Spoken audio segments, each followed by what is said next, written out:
right, we are on. Let people come in. I'll let you know when to put the cameras on, Chris.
Not before the 3, show. 2. And we're on live in air. What's today, Chris? Thursday? Thursday, man. This week goes fly. When you're working, it flies. It flies. All right, everybody, you know what it is. It's the one and the only, the American Cholo Podcast, broadcasting direct to you from North Hollywood, California. And today we're talking politics. November's right around the corner. The midterms are here. And let me introduce our next guest. Our next guest is oh man, I think I'm getting your. Oh no! Don't blame it on me. No. Okay, the cough is contagious. Our next guest is a mom, a wife, an activist running for Congress in the 29th district. Please give a warm welcome to Angelica Duenas. Thank you so much. Thank you again. Thank you for having me. How we doing? We're doing good. Getting over a cold. The cough, actually. I'm over the cold. The cough is the one that's lingering. If I get sick and I miss a couple podcasts, no me eches la culpa. Yeah, we're gonna. Yeah, you know we're going to. You know we have to. No. So you know what? This is perfect because you are running for my district. Yep. I am. Am I? What am I considered? A constituent or am I? Yes, sir. Right? Yeah, a constituent. Right now a neighbor because, like, I'm not elected, so like you're a fellow. But I would be a constituent. You would be a constituent, yes, sir. Oh man, this is gonna be fun, man. Because now I get to complain to you about all my problems I'm having in my city. Yeah, right? And let's do something about them. Yeah. So let's first let people kind of get a feel for who you are, where you were raised, the whole thing. So where were you born and raised at? Born and raised in Sun Valley. I actually live like 9 minutes away from the hospital that I was born. I was born at Sarah Hospital, now known as Pacifica. Raising my 5 children here. I'm married. I after we got married, we moved out, and my dad got sick, and I ended up moving in a couple of years after I got married. And by the time my dad got his disability sorted out, it was 2010, and everything was super expensive, and it just didn't make sense to move out and pay somebody else rent and all that stuff.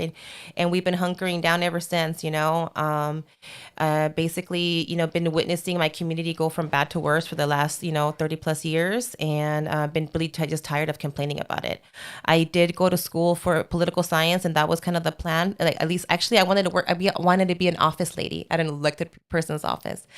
But I got pregnant and, started a family kind of early and kind of sidetracked and was doing kind of being an office lady for a while, doing human resources. And in 2015, when Bernie Sanders ran for office and he was calling out so much of the corruption within the Democratic Party, within the Republican Party, it just like spoke to me, and he was putting into words these things that I already kind of knew, and it kind of like woke up this I don't know, like a hope in politics, I guess. And I became a diehard volunteer and supporter. In fact, I have 5 kids, and my youngest, her name is Bernice. So yes, it's true. Bernice. Bernie Sanders really just like spoke to us in 2016. It was something special. It sparked something. It really did. It put into words and policies that I knew that should be, such as universal health care, such as, having a peaceful foreign policy, such as a humane immigration policy, all of these things that we know it should be, that it's like in the richest country in the world, all this corruption that he was calling out and all of these things. And so, when he didn't make it through, I was a Bernie delegate. I was in Philadelphia. We tried our best. You know what I mean? We're like, Hillary can't beat Trump. Come on. And it was what it was. And, this way, And I was just doing the math. It's going to go like on 7 years now. We've been like pissed off and activists and being, doing one thing or another. And it became from going like being angry to like knowing we're right to like, well, what are we going to do about it? And some of us started organizing around building power, right? And that's what we've been doing. I feel that, on the left anyway, we've done a lot of like fighting, like, fight the power, right? And like, fuck them, que sabe que son culeros. And like, yeah, it's true. However, and it's like, well, what are we doing about it, right? And what about being the power, getting the power, acquiring the power, being able to do something about it, right? Like, what good does it do you to write the best book in the whole world if it just sits on your shelf, right? And you don't share it with the world. And that's kind of what I feel like. I'm like, we need to like build power within ourselves. And, I was an independent up until 2015. And I decided to go Democrat for Bernie Sanders. I didn't want to have any problems voting and this, that, and the other. And after, the DNC over there in Philadelphia happened, I got really discouraged and I left the Democratic Party. I went green for a couple of years and organized with them for a little while. And quite honestly, I mean, there's drama everywhere. So And you're a hood hopper. You're hopping from different. you know what? I'm about the issues, and they have a really great platform, and those issues are the issues that I care about. But again, they get this idea if you're right, if you don't have any problem power behind it. Right. And that's what the Green Party has, is like they have a great platform. So many, like, they're a bunch of beautiful people and they're organizing, but they have their own dramas. And I'm like, if I'm going to be dealing with dramas like that, let's get some power behind it. And so I went back to the Democratic Party and to try and organize within it and outside of it. So I am an elected member of the Los Angeles County Democratic Party. Okay. And I'll be honest, I haven't dealt with as much resistance and like aggression than I have amongst of my own. You know what I'm saying? I actually dialogue. I get to dialogue with conservatives, Republicans, and, others, independents, a lot easier than I do other Democrats that maybe are on another spectrum of what it is to be a Democrat. So it's been an interesting 7 years. I'm just trying, like, basically it's like, it's desperate times. We have a set amount of tools, and I can't afford to toss out any tools, and I'm trying to use any tools available to me. And that's kind of what pushed me to run for office. Now, how are you juggling this with 5 kids? I mean, that's five kids itself is a whole lot of work. So yeah. How are you making time for all this? I guess it's very little sleep. It's having a schedule. It's like, Google Calendar is like my best friend, basically. I have a great amount of a great team that helps me like a great amount.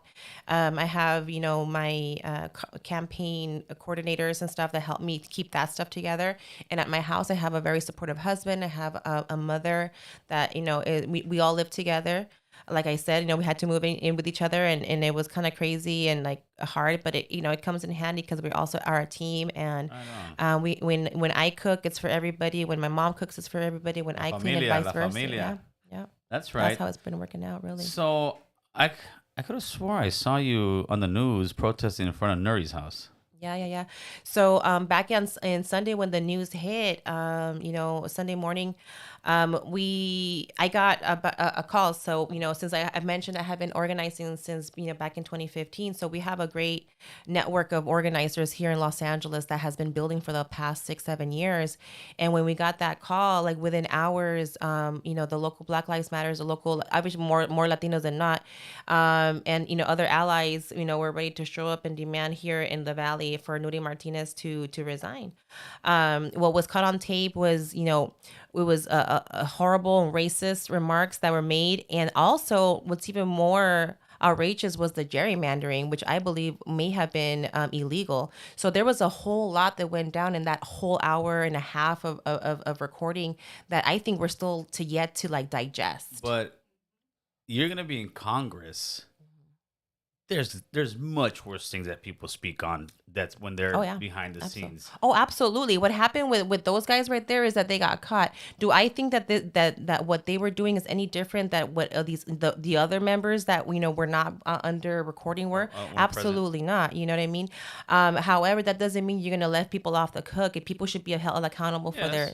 And as a human resources professional, that's what I do for a job. Is like when you're on the clock, there's a certain level of professionalism. And I think that, we can all admit that, we might not be the nudie in the room, but we probably have You, been the Kevin, in the room where you didn't call things out. I think this is a learning experience to many of us right here. Is like, we're in 2022. This is not how things work anymore, and you're well, gonna get called out, I and have devices are being I recorded ha- all the time. well, I have to kind of disagree with you on that when you say it's 2022 and this is not how things work, because it seems like it only applies to Latinos. Mayor London Breed. Mayor London Breed says something that I'm not going to say is as equal as to what Nuri did, but it's grounds for termination, in my opinion. I don't see anybody protesting over there. I don't see anybody staying over there. And to me, it seems like the Latinos, and I'll say you right now, just because you're here, right? We're gonna go into it. We are so quick to want to attack and kind of show everybody, look, I'm not racist, I'm not this. But why is nobody over there making noise? Why haven't you posted anything about Mayor London Breed? Why hasn't anybody that's in these movements said anything? It's almost like crickets. Well, I live in Sun Valley, so does Nuni Martinez. Nuni Martinez is the president of my city council, or was the president of my city Right. council. This information landed on my lap because I'm a member of my community. I was telling you earlier, and we were like, "Oh, let's wait for their show to Of start." course. I hadn't heard about this until I was preparing for today's show. I was like going through your stuff, and then I watched, part of the video. I didn't watch the whole interview that Right. she did, and I'm just like, wow. I'm like flabbergasted because I'm like, I don't know what's more shocking: these people talking behind closed doors, and they didn't know that nobody was listening, and the fact that she was so comfortable talking about it Uh-huh. right on camera, like nothing. So it absolutely is grounds for termination. I Right. don't disagree. What I'm tripping out on, to be honest, is like, what's going on in San Francisco. Where's the activists? Where's the activists at? Because, like, I mean, out here we've been organizing for the last 5 years, 6, 7 years. That's the reason why my phone went off, and I was in a group chat within like 2 hours, 3 hours that the news story broke in the Right. in the morning. So I'm wondering what's going on up there. I thought that they had a movement. I mean, I know Oakland and stuff, that stuff goes on in Oakland. I don't know the San Francisco. They don't have an activist community. Oh, they do, but San Francisco definitely has an activist community. But like I said, it seems like all the time when it comes to us, we will fight each other all the time, very easy. I won't But argue with that. But when it comes to any other politicians, whether it's African American, whether it's white, whether it's LGBTQ, we don't hold them to the same standard, because I keep hearing equality. Equality means she should be having people outside her office saying I what's mean, going on. what I've been seeing, at least amongst like my community of activists, is Right. everybody's getting called out, regardless of where it comes from. What the difference on this one is that this one hit the news big time before we hit their houses. We've been hitting people's houses for years. Well, the news is also part of the problem, You know because what I'm saying? the news with the Nuri thing, racist Latinos, racist Latinos, racist. The news is staying silent on this. They did one little small That's what I'm piece. saying. Yeah, They did one small piece. How come I didn't hear about it? And then again, I mean, I am super busy with Because the you're campaign. not watching American Cholo, huh? My bad. I'm not. I'm kind of busy doing like the 5 kids. It's the 5 kids. No. There's a whole lot of stuff going on, and like I said, my phone went off that morning because I am an activist in my community here in Los Angeles. Right. People know that I live in Sun Valley. Nuri Martinez is a 5 minute drive Yeah, from my she's your house. neighbor. Not San Francisco's a 5 hour drive. You know what I'm saying? And I don't but- listen. I don't, because there's some people that get upset. Oh, Gil, you're not. I'm not expecting anybody from LA to drive out But you know there what? and say- Absolutely, she does deserve to be held accountable. But I don't see- like I think said, I it's don't- I don't- worse I don't see- almost I don't that she see did it out in the open. I don't see one single. And I did a video on there, and I said, yeah, she should resign. So when people try to tell me, oh, but I said, no, I did. I said she should resign. Everybody should be held right? accountable. So to me, it's like, it's not equal, because people ain't posting it. I have all the people that are activists out here in LA. I haven't seen one single person post that London Breed should be taken down. Nobody. It's like I said, people are so afraid. Now, I also believe this. I think the standards that the 22 standards of how to live, talk, it's almost like people are trying to act like we're perfect human beings. And I think that eventually the Democratic Party is going to eat itself, because you guys can't continue to believe that people are really this straight edge, this woke, because what's going to, and I said that when I said the nerdy thing, I said what's going to happen is Give it time. It'll be somebody else, and let's see what happens. Sure enough, it didn't even take 2 weeks. Here goes London Breed. She said that, and that's how people sometimes talk. And I get it, but I think the standards that we're trying to hold ourselves to is not realistic. What do you think? Well, one thing is how you're talking in your backyard amongst yourselves, and you're not wielding power, right? These people are different, and the mayor of San Francisco being comfortable saying that it's okay to target people of certain nationalities simply because they are of a certain nationality. That's what you said. That she needs to be held accountable, and she needs, she should be fired, or she needs to resign. She needs to whatever. She needs to have her feet felt to the fire. Absolutely. And really answer for this stuff, and not just be able to say, "Oh, I apologize." Keep going. And I think that we're seeing this across the board. I am kind of like aghast or kind of surprised that things got to the point that, this is happening in my community, so I'm going to hold her responsible because she represents my neighborhood, my people. She lives up the street from my high school. And so that's, to me, it's a little bit different. But the thing is, though, there's other representatives have been doing all kinds of stuff and even worse stuff, and it still gets skipped. The guy that I'm running against was accused of sexually assaulting a minor, and it went to court in 2017, 2018, and it was one of these things like it. LA Times did 3 articles about it, and nobody cares, right? They hide it in page 8, and nobody cares, right? And so what happened there? Why don't you know about that, right? Yeah, absolutely. That's politics. That's politics, and that's a trip because like everybody cared until it got inconvenient, and things were moving along until Tony Cardenas was going head to head against a Republican, and all of a sudden things got weird, and the case got tossed under mysterious circumstances. The girl's lawyer was Gloria Allright's daughter, which, what's her name? Patricia, I forget. She also represented Harvey Weinstein. Oh, okay. So these are the people, like, you know what I mean? And it sounds weird, and you want to get all conspiracy or weird about it. It's not. These are the facts. Tony Cardenas met a little girl in a golf course, then met her dad later on. He met her dad, and then in Pacoima, she lived in Pacoima. He, that very same day that he met her, was like, "Oh my God, your daughter is so amazing. She's such a good golf player." And he went to his house in Panorama City and drove to her house in Pacoima and dropped off a golf bag and a golf club. Super expensive, they say. Within a couple of weeks, got her dad tickets to go to see award shows and all this stuff. Within a couple of weeks after that, moved her family out of a trailer park in Pacoima to a house, all expenses paid, in Valencia. Okay. And that's a whole other thing. And this is not denied. Tony Cardenas is. These are all facts. These are all facts. I've never heard. He hasn't denied that. And he got her dad a job. Got her dad a job at his nonprofit. How old was the girl? She was 14 when he met her. What? She was 14 years old, and she was a golf star. She was like number 3, number 4 in the country when he met her. From Pacoima. Okay. Oh, she was playing right here at the golf club, right at the golf course in Hanson Dam. Mm-hmm. That's where she did a class, and she was super good. She was like number 3, number 4 in the country, getting presidential awards and stuff like that. He met her and was immediately like smitten by her. Okay. He made sure that she got moved into a house in Valencia so that she had access to a high school that had a golf program. Tony Cardenas made sure that she had her equipment taken care of. Who was paying for the rent? You know what I mean? Mind you, at this point, Tony Cardenas is now her dad's boss, because he hired Tony Cardenas to work for his nonprofit, then for the city, and then for the Congress. Okay. So he was like a field rep. All right. It's hella like weird.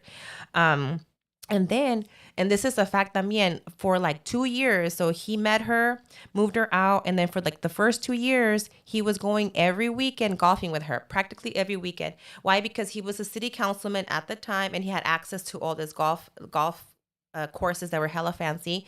And her parents were like, well, she's up and coming. We will never be able to afford to get her to play. When he was going out and playing with her at this time, is she a little older now? Or She's like 14. So now she's like 14, then going 15, and then, 16. And so, every weekend, according to her, nothing weird happened for the first 2 years. To me, that's hella weird for a grown man to be going golfing with some little girl. Of course. And I'm going to hire your dad to go. So that's weird. Anyways. So sometimes he would pick her up at the house. Sometimes her dad would drop her off at the golf course and then pick her up afterwards. You know what I mean? He would just wait at the parking lot. Different things. Sometimes he was taking her around so much that people thought that she was the daughter. Antonio Villaraigosa, who was the mayor at the time, was like, oh yeah, I remember seeing her. I thought that was his daughter. Anyways, so what happens is for 2 years they were golfing, blah blah blah. Things didn't get weird until they did, according to her. So none of this is being denied. And so what she says is that and this is true. One day they were golfing. She passed out. He denied medical care, put her in the car, drove 45 minutes, and dropped her off at Holy Cross in Silmar. They were like out in the west side somewhere. She says, now this is where the he says, she's, none of this is all facts up until now. He says, she says that he gave her something to drink. It tasted funny. She didn't drink the whole thing. When she passed out, she couldn't move, but she was conscious. And she says that in the 45-minute drive, which is true, and he drove past five hospitals, that he was fondling her the whole way. Okay. When he dropped her off, they were like, oh, she must be dehydrated. She was playing golf. And they were like, okay, she didn't get drug tested that day, but she did go to the ER that day. She was treated for dehydration because she did collapse. Tony Cardenas was out golfing with some little girl that was not his daughter who passed out. He denied medical care, put her in a golf cart, put her in his car, drove her for 45 minutes, past 5 hospitals, and dropped her off at Holy Cross.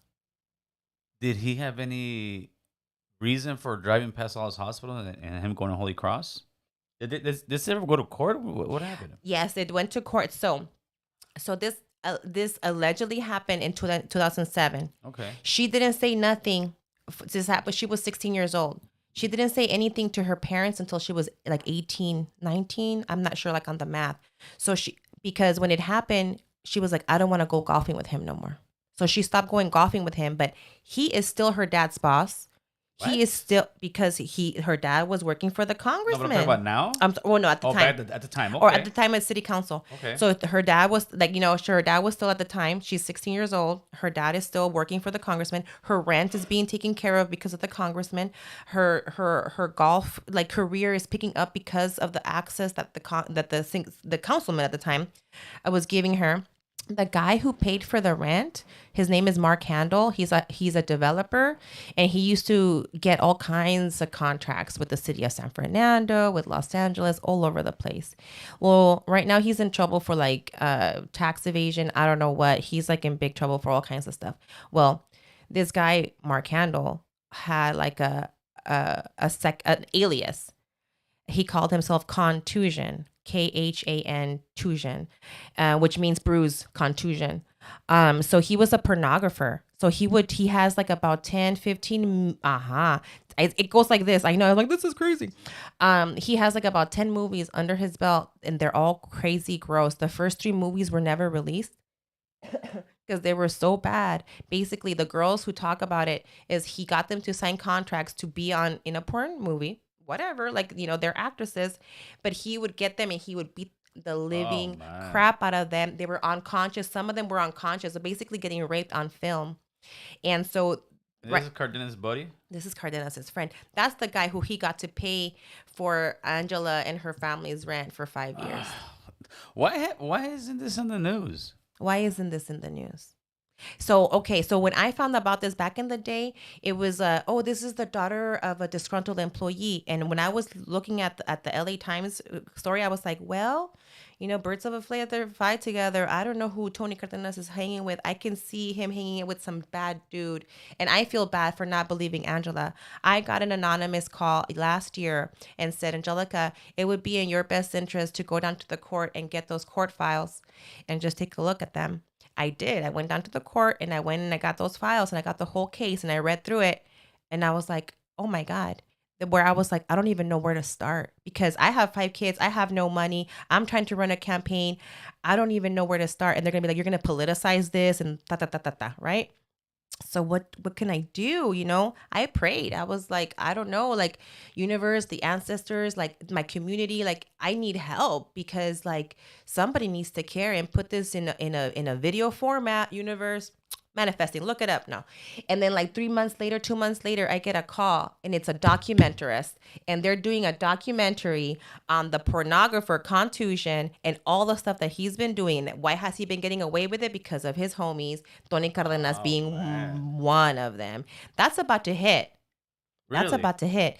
And so that's how, this was just made to the point that I'm like, you know what? We need to be strong and use our resources to get the word out there. Obviously, the people don't know, and we have been trying our best to share this information.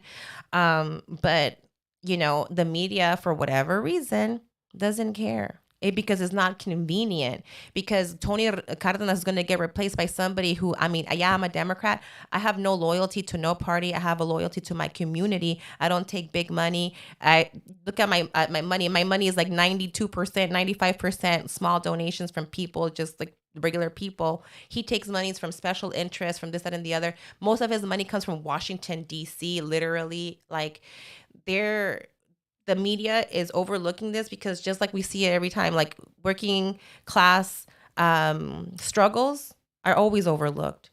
And here in the Valley, we've been sold out by these vendidos that have been, we were so happy. And I would say like people back in the 90s just to see brown representation because we were dealing with Prop 187 and all kinds of stuff back then that was good enough. But here we are 30 years later. Now what? And we have nothing to show for it. They have been able to give each other contracts. They have been able to help each other out, and we have nothing to show for it. And it's the same people. Like they get a term limit and then they switch positions, and it's just the same people for the last 30 years. It's the swamp. It's the swamp. And you know what? Like Donald Trump said the right stuff. Yeah, the swamp, the swamp, the swamp. I have to argue. See, I feel like he made it swampier. So it's kind of like, you know what? We need to not drain the swamp. We got to like power wash it. We got to go in there with like brushes and clean it out, reline it, clean water. The one good thing that Trump did, he exposed the hypocrisy. Because they were all his friends. Let's be honest. All the Democrats were all his friends. He would go to the Clinton marriages. He would go to the parties. He would go to this. Why? Because he wasn't the porn star guy, but he was the guy with the money that was donating money to every single politician. Why? So I can get my fast track on my permits. I can get stuff going. And then once he switched sides, that's when he became the most evil guy in America. And I get that stuff, but we'll talk about Trumpito later. Well, I think that like, people have been abusing their power for ages. And I think that, what Donald Trump did was a seize an opportunity. I think that, this is what we're seeing now. People, out of chaos comes order and backwards. And I think that, Donald Trump saw a time that, it was a populist moment, and he said the right things to get in there. And, 4 years later, he didn't do them. He got voted out because of that.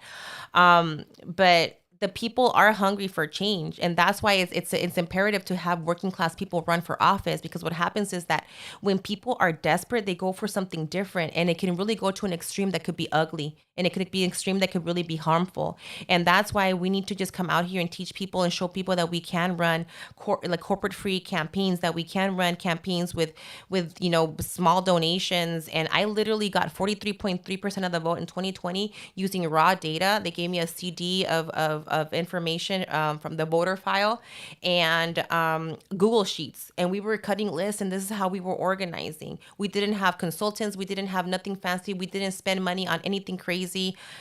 Nobody drew a salary. Nobody got paid other than vendors, And so these are the campaigns that we need to start teaching each other to run. And so when I'm in office, this is where I expect to be different is I expect to be there for 3 terms, which is 6 years. Why 6 years, Angelica? The military only asks you for 4. I'm giving you 2 more.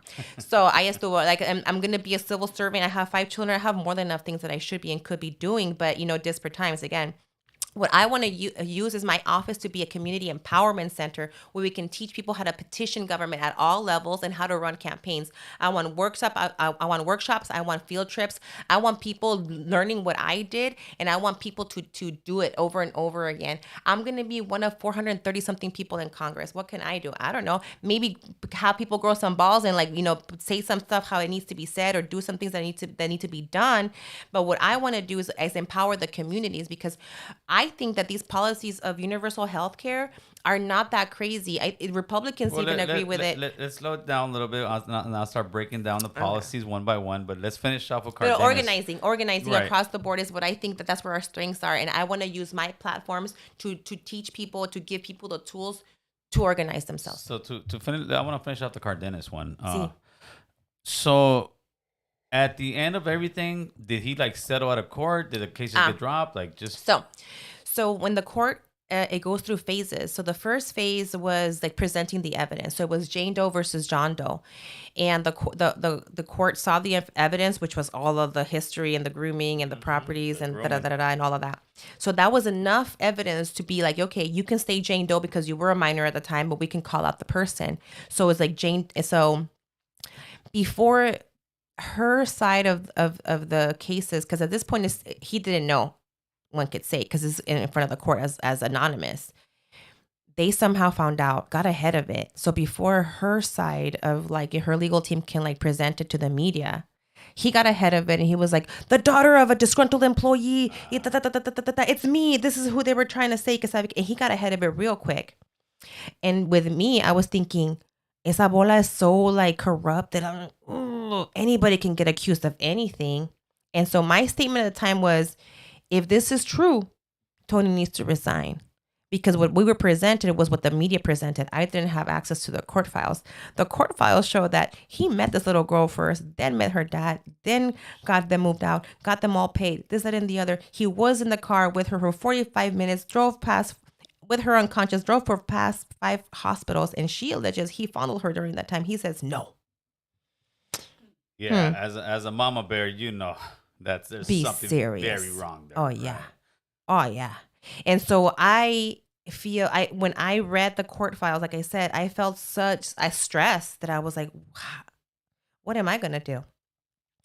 That when this documentarist, his name is Lucas Hain, reached out to me and was like, hey, you know, I'm doing a documentary on this pornographer and this led us to Tony.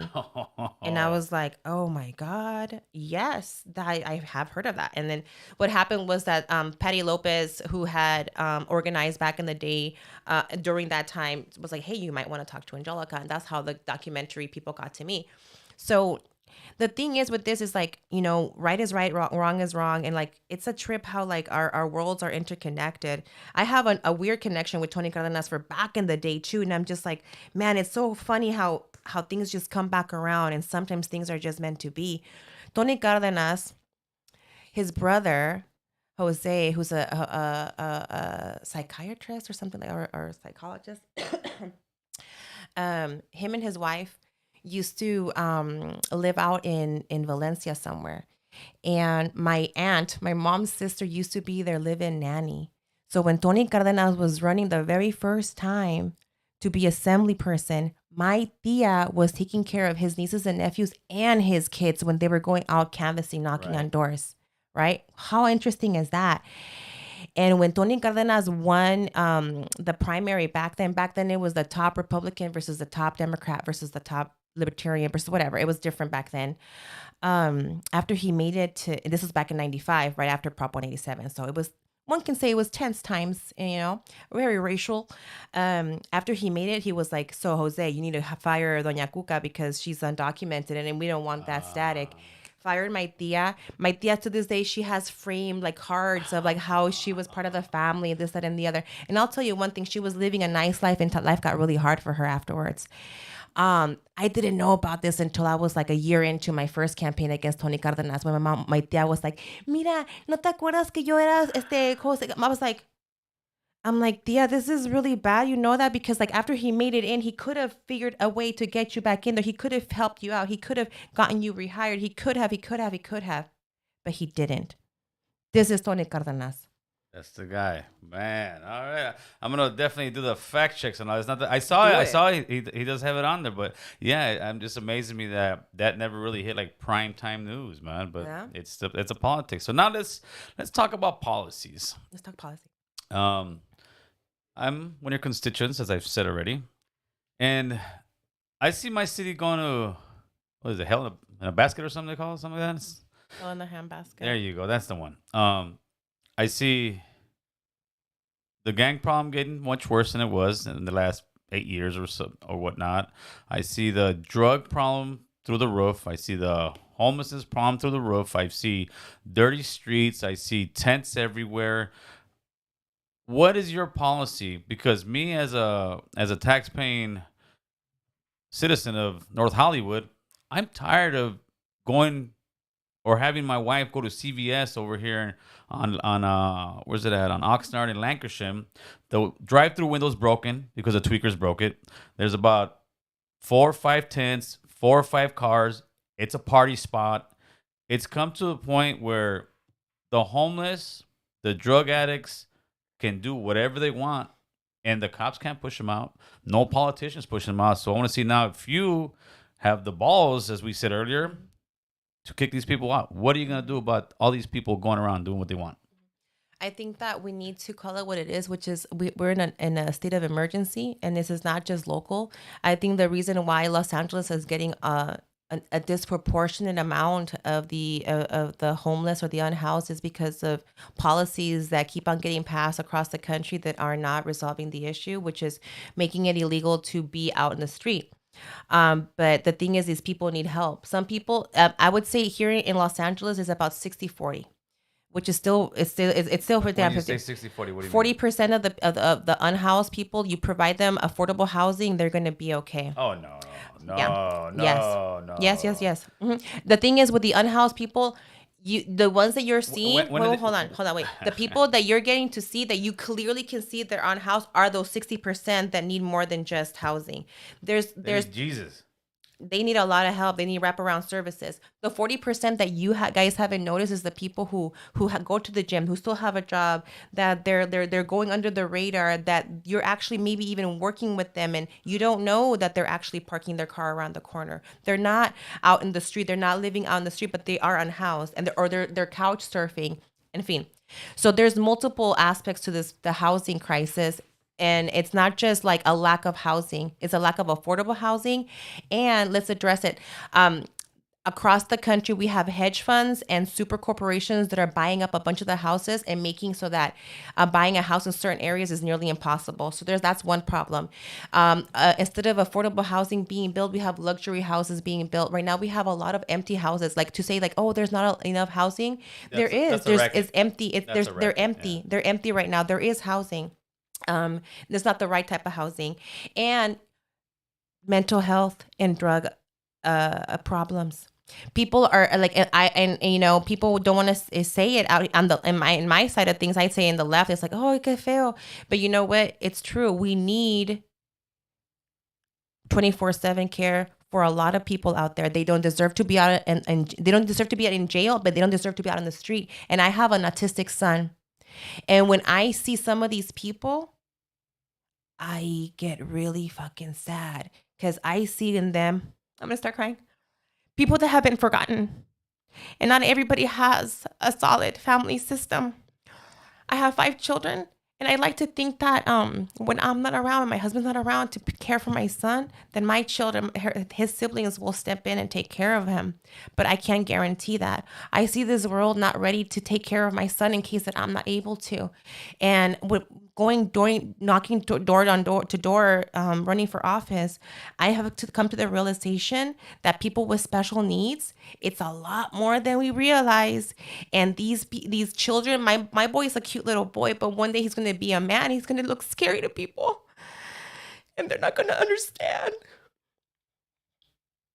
You take a second. And he needs help. So I think of the forgotten souls. And because we give water to these people because, in our culture, a huevo, like I'm okay with a huevo, but there's no a huevo right now. Like it's like go into this shelter or get off the street in this shelter life. Like it's not a real life. That's not a real option for people. But okay. And so,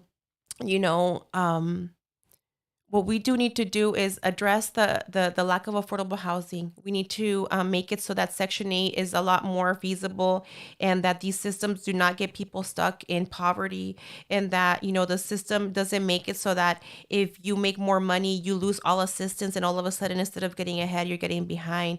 We need to fix the broken systems, because some of these systems are built for us to stay in poverty and to stay small and to not get ahead. Because if you make $800 more a month, all of a sudden you lose your low income housing, and now instead of being ahead $800, you're down 2,000 because you had to go get a regular apartment.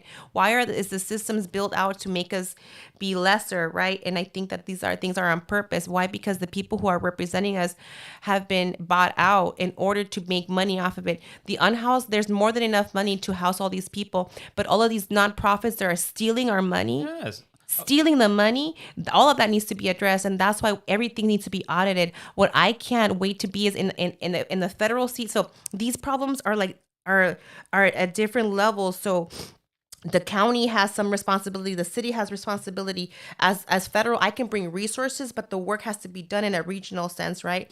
So what I want to do is to make us all come in the same room and address the problem, because we have the resources. What we have is people are stealing and making a profit off of people suffering. Of course. And it's in many corporations' best interest to continue the unhoused population being out here to be what it is, because they're making money off of it. Okay, but now let's start. This is a big thing to tackle, right? And I agree with you on 50% of it.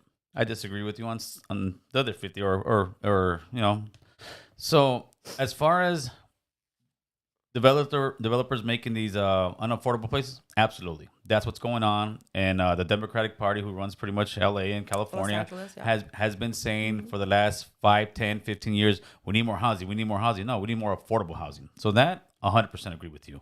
At all parts of the city. Yes, in general. Because what happens is that the San Fernando Valley has gotten a disproportionate amount of those affordable housing units that become problem units when they're not run properly. Right. Well, that's why, because North Hollywood is like a big Los Angeles, but in a city. Because we have areas that have a lot of money. We have areas that are real hood. We have probably the most homeless housing in all of LA, as far as instead of like Skid Row, let's say. But as far as suburban LA, yeah. Pacoima. But the thing is this. I believe it's, and I could be wrong, somebody could fact check me. I think in the last, 10, 15 years, California has spent over $10 billion. $10 billion. That means for the people that you say are 40% that are working, there is a lot of those. There is more than enough places for those people to go if you got $10 billion, right? Yep. It would be a lot cheaper to subsidize rent, to start cutting check and help people prevent from being homeless. They could have, like for 40% of those people. The other 60%, they're going to need wraparound services. Some people are going to have 24/7 care. They can't be out on their own. They're never going to be able to if they don't have the family or the system. But some people need hand holding, like, checking in a social worker, and they can maybe like be a quasi independent. It's a whole spectrum. And the people that are being more in the shadows is the people that we don't know they're homeless, that they're really good at covering it. These are people who are going, taking showers at the gym, and this, and the other, students and stuff like that. And people who don't even get it that they're homeless, because they're like, oh, I'm not homeless. Bro, like, you're sleeping in the couches and in your car. But I believe the majority of homeless people out here in LA, it's North Hollywood, let's say, I'm not even going to say LA, are drug addicts. I see it every day. The ones that we're seeing, the ones that you're seeing out here on the street, those are the ones that have mental health issues. That's the majority, but let's not even drug addicts. Let's not even argue on the numbers or debate on the numbers, right? Let's say this. Break it down to me. Everything you said, a lot of it made sense. But me as a voter, I'm asking you, what are you gonna do about these guys in front of CVS? What are you gonna do about these guys over here in front of Target? What are you gonna do as a politician? Because I haven't heard one politician actually say, you know what, I'm gonna start enforcing curfew laws. I'm gonna start enforcing loitering laws. I'm gonna start enforcing this. When I was a gang member in the streets, guess what? The cops be like, hey, you gotta go. You're loitering. That was a tool they used to get me off the block where I'm drinking a beer in front of your house, telling you to go screw yourself. This is my hood. But now it's like, no, dude, you can post up anywhere in LA. And nobody gives the cops the tools to do anything. So what are you gonna do? Let's say about that, about all these guys just sitting there smoking meth in front of people's houses, in front of people's buildings. Well, I mean, as far as like doing crime, that's a crime, right? As far as I understand, that doing drugs out in the open is a crime. I thought it was not anymore. You know, Not in California. from my understanding, I don't think that I didn't know that had changed. So if that has changed, that's something that's news to me. Oh, it's changed. So doing crimes, criminals, need to be, treated as such. Drug addicts, if they're doing crime to buy their drugs, that's a crime. Doing drugs itself, it's, to me, drug addiction is a health issue. No, yes, I get that. There's plenty of people who are hooked on drugs that are, they're able to hold it together, or they have a family that, is able to like keep them or what have you. And you don't get to see them, but they're living a certain type of life. The people that you're seeing out there, again, is this, without a support system. If they're stealing to buy their drugs, Yeah, that's a crime. California right? made it anything under $1,000 is no longer a felony. So stuff like that makes it worse. Absolutely. I think that there's too much extremism going on across the board. There's a lack of common sense. Violent crimes should be addressed. Violent crime should be addressed. And what constitutes as violence? Like, oh, well, somebody stole my bike. Is it your weekend bike, or is it the bike that you go into work with, right? Because if you're stealing my weekend bike, maybe it's like, okay, well, we'll do a report. If you're stealing my on the way to work bike, now it's not just my $150 bike that you stole. You stole like my week's worth of wages and my livelihood. Yeah. So I think that we need to start looking at these, what we're dealing with a holistic way of doing things, and violent crime needs to be addressed, and people need to be held accountable for their actions. I know lots of people that have lived through trauma, who have been through all kinds of stuff, that don't go and beating people up. I know people who have drug addictions, and they figure out and don't go out stealing stuff to be able to handle their addiction, right? So I'm not excusing people who do crime to do what they do. What I do say is that the system in itself has let us down to the fact that, what if 10 years ago we would have had a youth program that would have kept these guys, yes. So like, what can we do to fix the problems happening? What can we do to prevent it? I'm looking at things that in the long term, because I have a 16-year-old up here, and I have a 6-year-old, and I have 5 kids, and everybody in between. You see all this stuff. Don't you think it's making it where the kids now are looking at all these guys out there, and it's making it normal. It's making it normal for people to put up a tent, sit there and party. It's like they have a living room. Straight up, you see it. You live in Sun Valley. I mean, do you think it's okay for your kids to see that? My kids do not think it's normal whatsoever. Like, we understand that what we're seeing here is a disproportionate amount of the unhoused. And what we're seeing is that when do they go from homeless to unhoused? They don't have how. Okay, well, homeless, whatever, however you want to call it. You know what I mean? Latino, Latinx, whatever. I'm like, just don't call me late for dinner. You know what I'm saying? Like, I don't really care. Chicano, Mexican American, whatever. It is what it is. But what we're seeing, like, they see it. I mean, we live around the corner from the airport. We take a walk, and it's the RVs and all that stuff. Absolutely, they don't think it's normal. They think it's sad, and it's like, what are we doing to try to fix the problem? And changing the laws to make it illegal to exist is not making it go away. But I don't think it's to exist. I think it's changing the laws to make people accountable, because there is no way you're going to get these guys into mental health, into drug rehab, without actually giving them fines, giving them tickets. But don't send them to jail. Send them to a place where they're going to get rehab. It's almost like I'm okay with that. It's almost like this. It's like a lot of the liberal policies in California are making it worse. Do the liberals care? Yes. But the thing is, they're bleeding liberals. They love them. I'm going to hug you. I'm going to give you money. But it's kind of like telling your drug addict kid, here's some money. Here's some money. He's going to get high. Yeah, I agree. I'm not disagreeing with that. Absolutely. The thing is, though, what we're giving people is not a real option. A shelter is not a real option, I'm okay with once we have enough housing. There's other places that have been able to do it. It's cheaper to do it. I had a friend who lived in Colorado, in Denver, and eventually he had a little studio, and he had a check-in, a worker that would come in and check on him.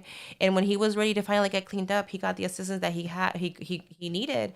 But he got housed, and out there, I mean, it snows. It's kind of crazy to be out without a house, unsheltered. And so these systems work and is getting people housed in real housing, people will take a house. I can take my dog there too. Yeah. People don't want to be in a room with like 50 other people and you have to come in by 6 p.m. and you have to be out by 6 a.m. And that's a lot. If they're on drugs and they're dealing with all kinds of stuff, that's a whole lot. What do you mean? You're getting a free place to stay, and you're saying they don't want rules. That's how life works. The thing is, when if you're addicted to drugs, that's just it's just not reasonable. It's unrealistic. It's unrealistic. Well, unrealistic is also saying I'm gonna give you a house. You got no rules. I'm gonna give you a check. I'm gonna give you EBT. It's unrealistic to think they're gonna get clean. You'd be surprised. No, to me is this. You'd be surprised when people when you're out in life is a series of choices, and I'm not going to disagree on that. Like, again, I know people that have been through way worse stories than other people, and they end up in the street, and these people end up just fine and being successful, and they bust ass, and they're nothing, they don't dope break laws or nothing like that. Not everybody's mentally strong, and not everybody's going to be able to do it. Not everybody can do it. Your friends that you guys were braced up the same way, you guys dealt with the same thing, and for whatever reason, they're just perdidos, and you're to just, I'm like, what? Come on, just get it together. Not everybody has the mental strength. Not everybody does. And we have to think for the weakest. Who are we but, by the weakest amongst us? So, not everybody's going to be able to do it. I get that, but that's why it's tough love. Maybe. Yeah, absolutely. For sure. But we deserve humanity. And these people on the street, I mean, okay, a huevo donde? Where are we gonna put them? We have nowhere. I got a plan. Jail? I have a plan. Okay, my plan is this. My plan is we find either like Acton area or some like area that's very open, right? You set up big old tent cities. And when I say tent cities, I mean you have doctor there, you have psychiatrists there, you have treatment for heroin, you have treatment for meth, you got people that have mental issues, you have food services, you got trash services, you have everything there. And then when you get these guys tickets, and after so many tickets, you're loitering, hey dude, you're going to Rehab City. Rehab City, there's got cameras, people are watching you every day. Because what we're doing right now, we're doing this. We're chasing them. We're kicking them out this week. Trash, pick up, this and that. In 3 more weeks, they're back. And all we're doing is cleaning up the kids' room for them. We're giving them food, and then they come right back, and they're not getting clean. If not, once you start saying, hey, you can't loiter here no more, you're going to go to Rehab City. And in Rehab City, everything's going to be there. We don't have to have the trash guy following everybody. We don't have to have everybody doing dope. Everybody will know, damn, dude, hey, dude, I got to get out of here because not, I'm going to Rehab City. So something like that where it's really set up, real professional, because we're spending billions of dollars. So people say that's going to cost money.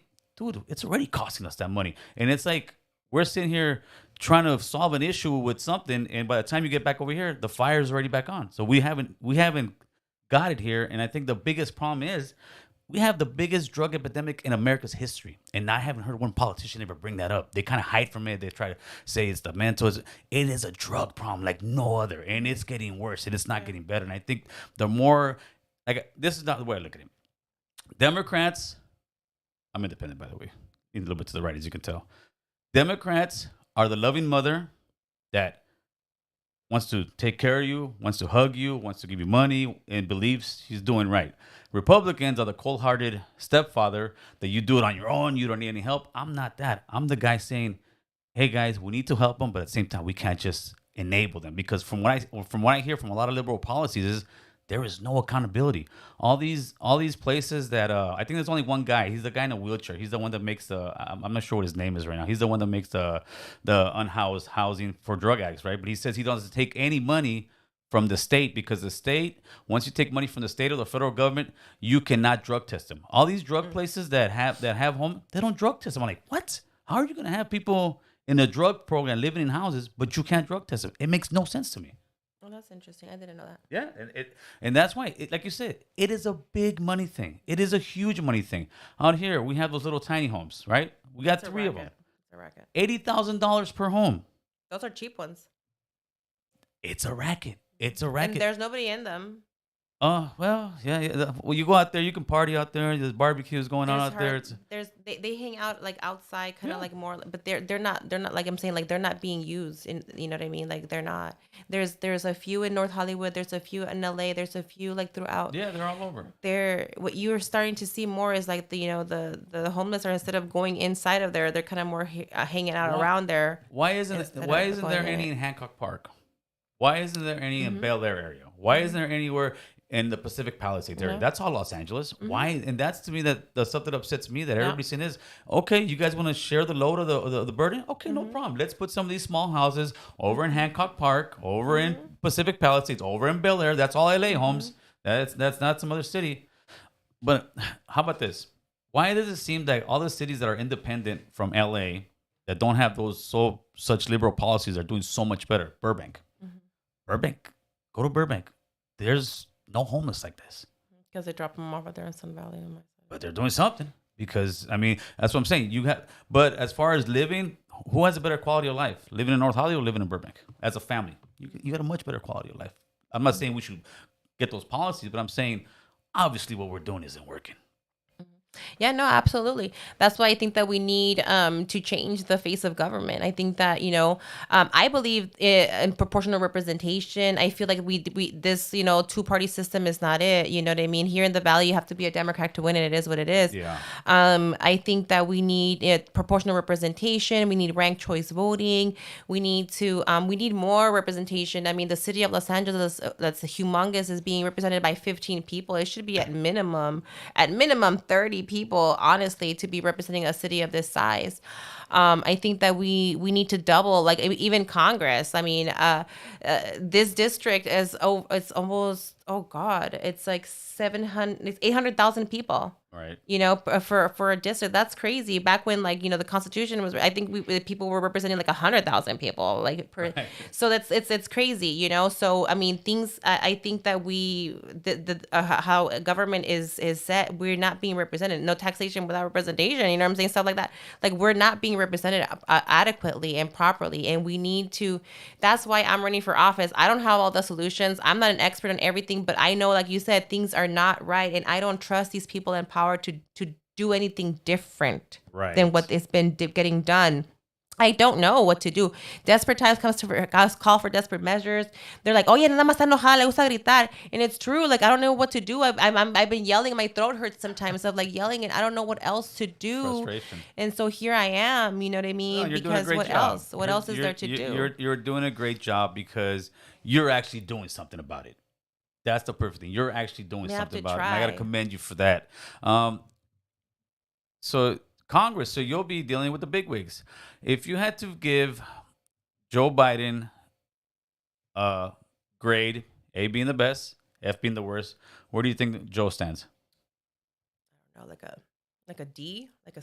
Oh, all right. Now I'm liking your honesty. Even though you've always been honest the whole interview. Okay, yeah. Why would you say he has not even why would you say D? What do you think that he did not deliver on? Well, I mean, he ran on a few promises, which was $2,000 check. I believe it was one of the first one that people will let down on. Forgiveness of all school loans. Sorry, excuse me. He has been very boisterous about, wanting to help out immigration and dreamers and stuff. And he's been dragging his feet so hard. And this has been going on, I've been involved in, the Democrats have been dragging their feet. Yeah, it's lip service. Yeah. It's lip service. And that to me that's the biggest policy thing I would love to see is immigration. All right. Let's talk a little bit about that because, yeah, the Democrats promise it because they want a Latino vote. And they say every 4 years, I'm going to work on it.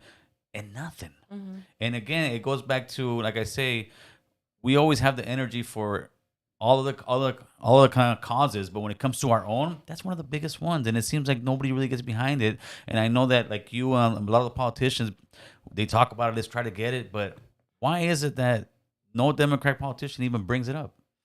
I really don't know. I mean, it's at the forefront of most households. I mean, out here in Los Angeles and California, I mean, you really can't go too far with either having a family member or somebody in your household is either undocumented or you have a mixed household or they're a dreamer or, maybe like our El Salvadorian, like they're the temporary permit holders. Yes. And stuff. Like all of these things, we all know somebody, and I don't know why. I really don't know why. It's the same thing with abortion. You know what I'm saying? Like I think you're right. It's what is it? The horse and the what is it? The stick and the carrot. Yeah, you know what I mean? It's a division tactic. Like, let's not. It's almost like this. It's almost like, like let's a not solve this. fundraiser. Let's not solve this because this is a perfect issue we can fight on all the time.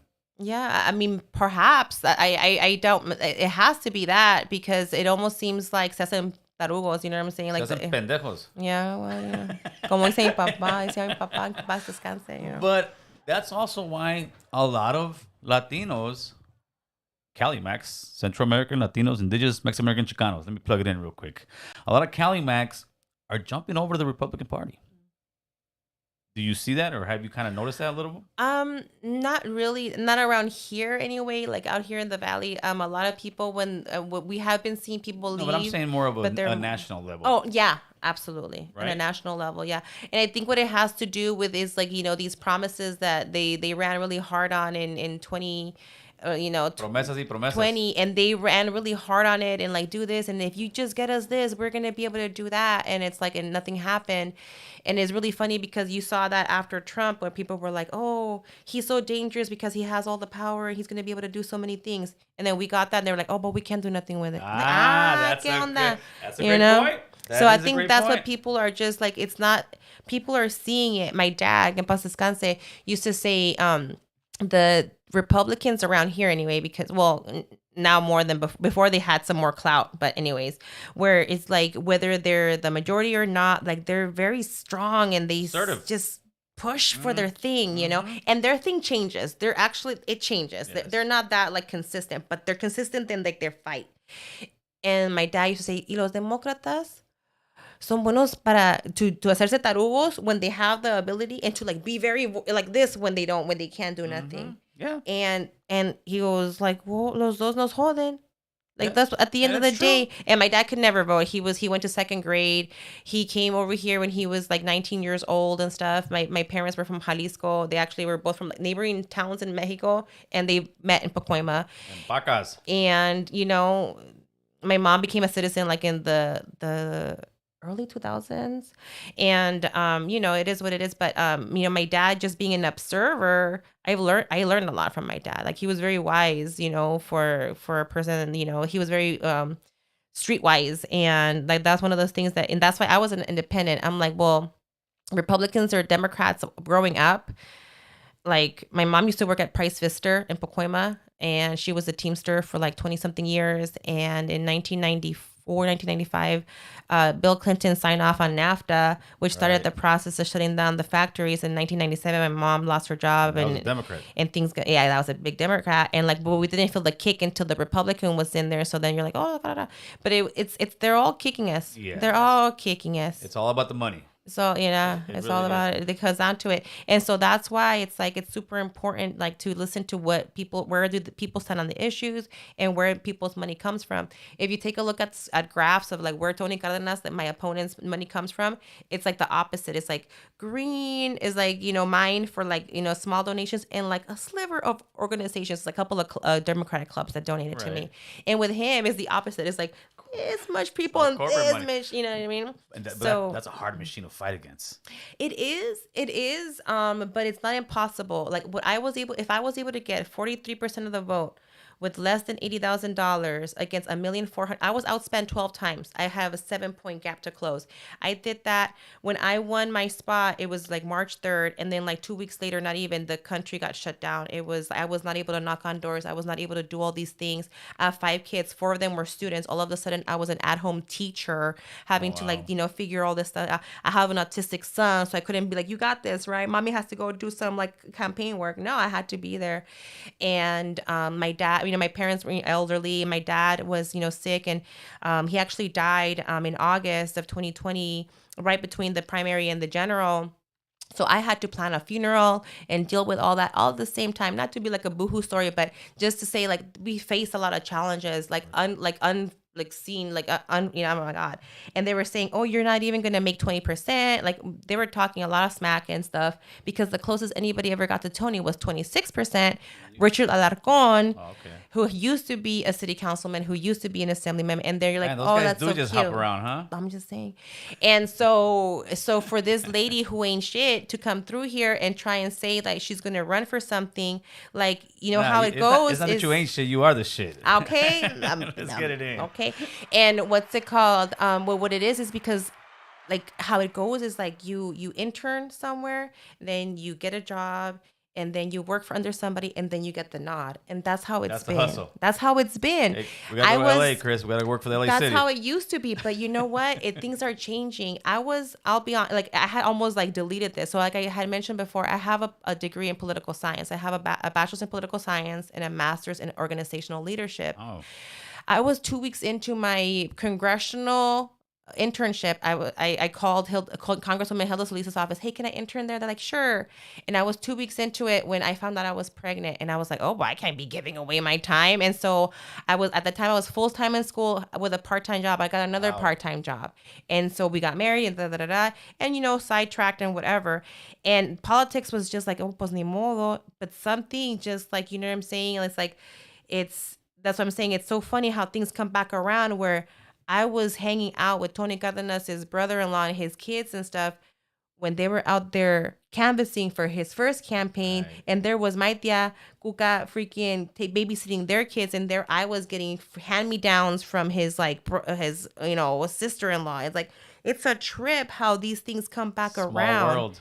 Well, he's one of like 11 brothers and sisters. So, you know what I'm saying? Like, we all know what Cardenas does somewhere in our lives. You can't go far. It's like, you can skip on a rock. How many other candidates are there for the position against? It's just Tony and me. It's just Tony and you. Heads up, huh? Yeah. Have you guys, they don't really have you guys ever debate when you guys are doing this? I've asked for debates. We've hit him up. I showed up to one of his things. It got a little crazy. There's a video on it somewhere. I was not allowed to go in. And Tony Cardenas is scared to debate me. Tony Cardenas, if you're watching this, hey, come on, let's dance. So he's playing. Let's debate. Let's do it. Like aquí mismo, right here, American. Yeah, I can see it's like he's an independent. He's neutral. Let's get it in, yeah. Hey, you're winning. He's right leaning. Ahí está. There you go. There you go. Your gente. That's my people right your there. peeps. No, I just ain't going golfing with Tony Cardenas. I'll tell you that Watch right out. now. Don't drink the water. Just in case, allegedly. Oh, man. Just in case, allegedly. Allegedly, he'll Cosby you. Allegedly, he'll Cosby I don't know. you. I don't know. That's what they That's say. word on the street. But if something happens, he will negate medical attention, and he will drive you for 45 minutes, but he will drop you off at Holy Cross. Oh, man. It's up to you. It's up to you. It's up to you. Border Patrol. I mean, not Border Patrol. Border security. What is your take? Should we have a strong border? Should everybody that's out there living on the other side of Tijuana trying to get in, should they all be let in? What's your take on it? Yeah, I think we need a humane immigration policy. Borders are there for a reason, and we need to figure out how to stay safe. I think that our biggest problem in immigration, honestly, is our foreign policy. What are we doing in these countries that are causing people to leave, right? And what's happening in these countries to cause people to leave? Because people don't want to leave up, everything. Don't. They don't. And so I think that the best solution for this for our immigration problem is our foreign policy. And with NAFTA and these other international trade deals that have happened, they always screw over these countries, is what's causing a lot of these people to leave their country. Mexico, as you can see, things are getting a little bit different with this new president, and a lot of the corruption is being addressed. And no, I think Mexico is a narco state. Oh no, by all means. ¿Qué dijo? Abrazos, no balazos. Oh, narcos, that's a whole other thing. I'm talking about the government, within government, which is a lot, again, when it comes down to resources, and there's enough money to go around already. Corruption is a whole other level, and the drugs cartels is a whole other level. But addressing the corruption has caused that people in Mexico, there's no reason, a lot of these places don't have to leave anymore. Why? Because there's opportunity within their communities, and people don't want to leave everything, Right. So how can we make it better in these Central American countries and Southern American countries? That's for one. As far as the border goes, like, we need to address the issue. ICE in itself is an organization that started in the mid early 2000s, right.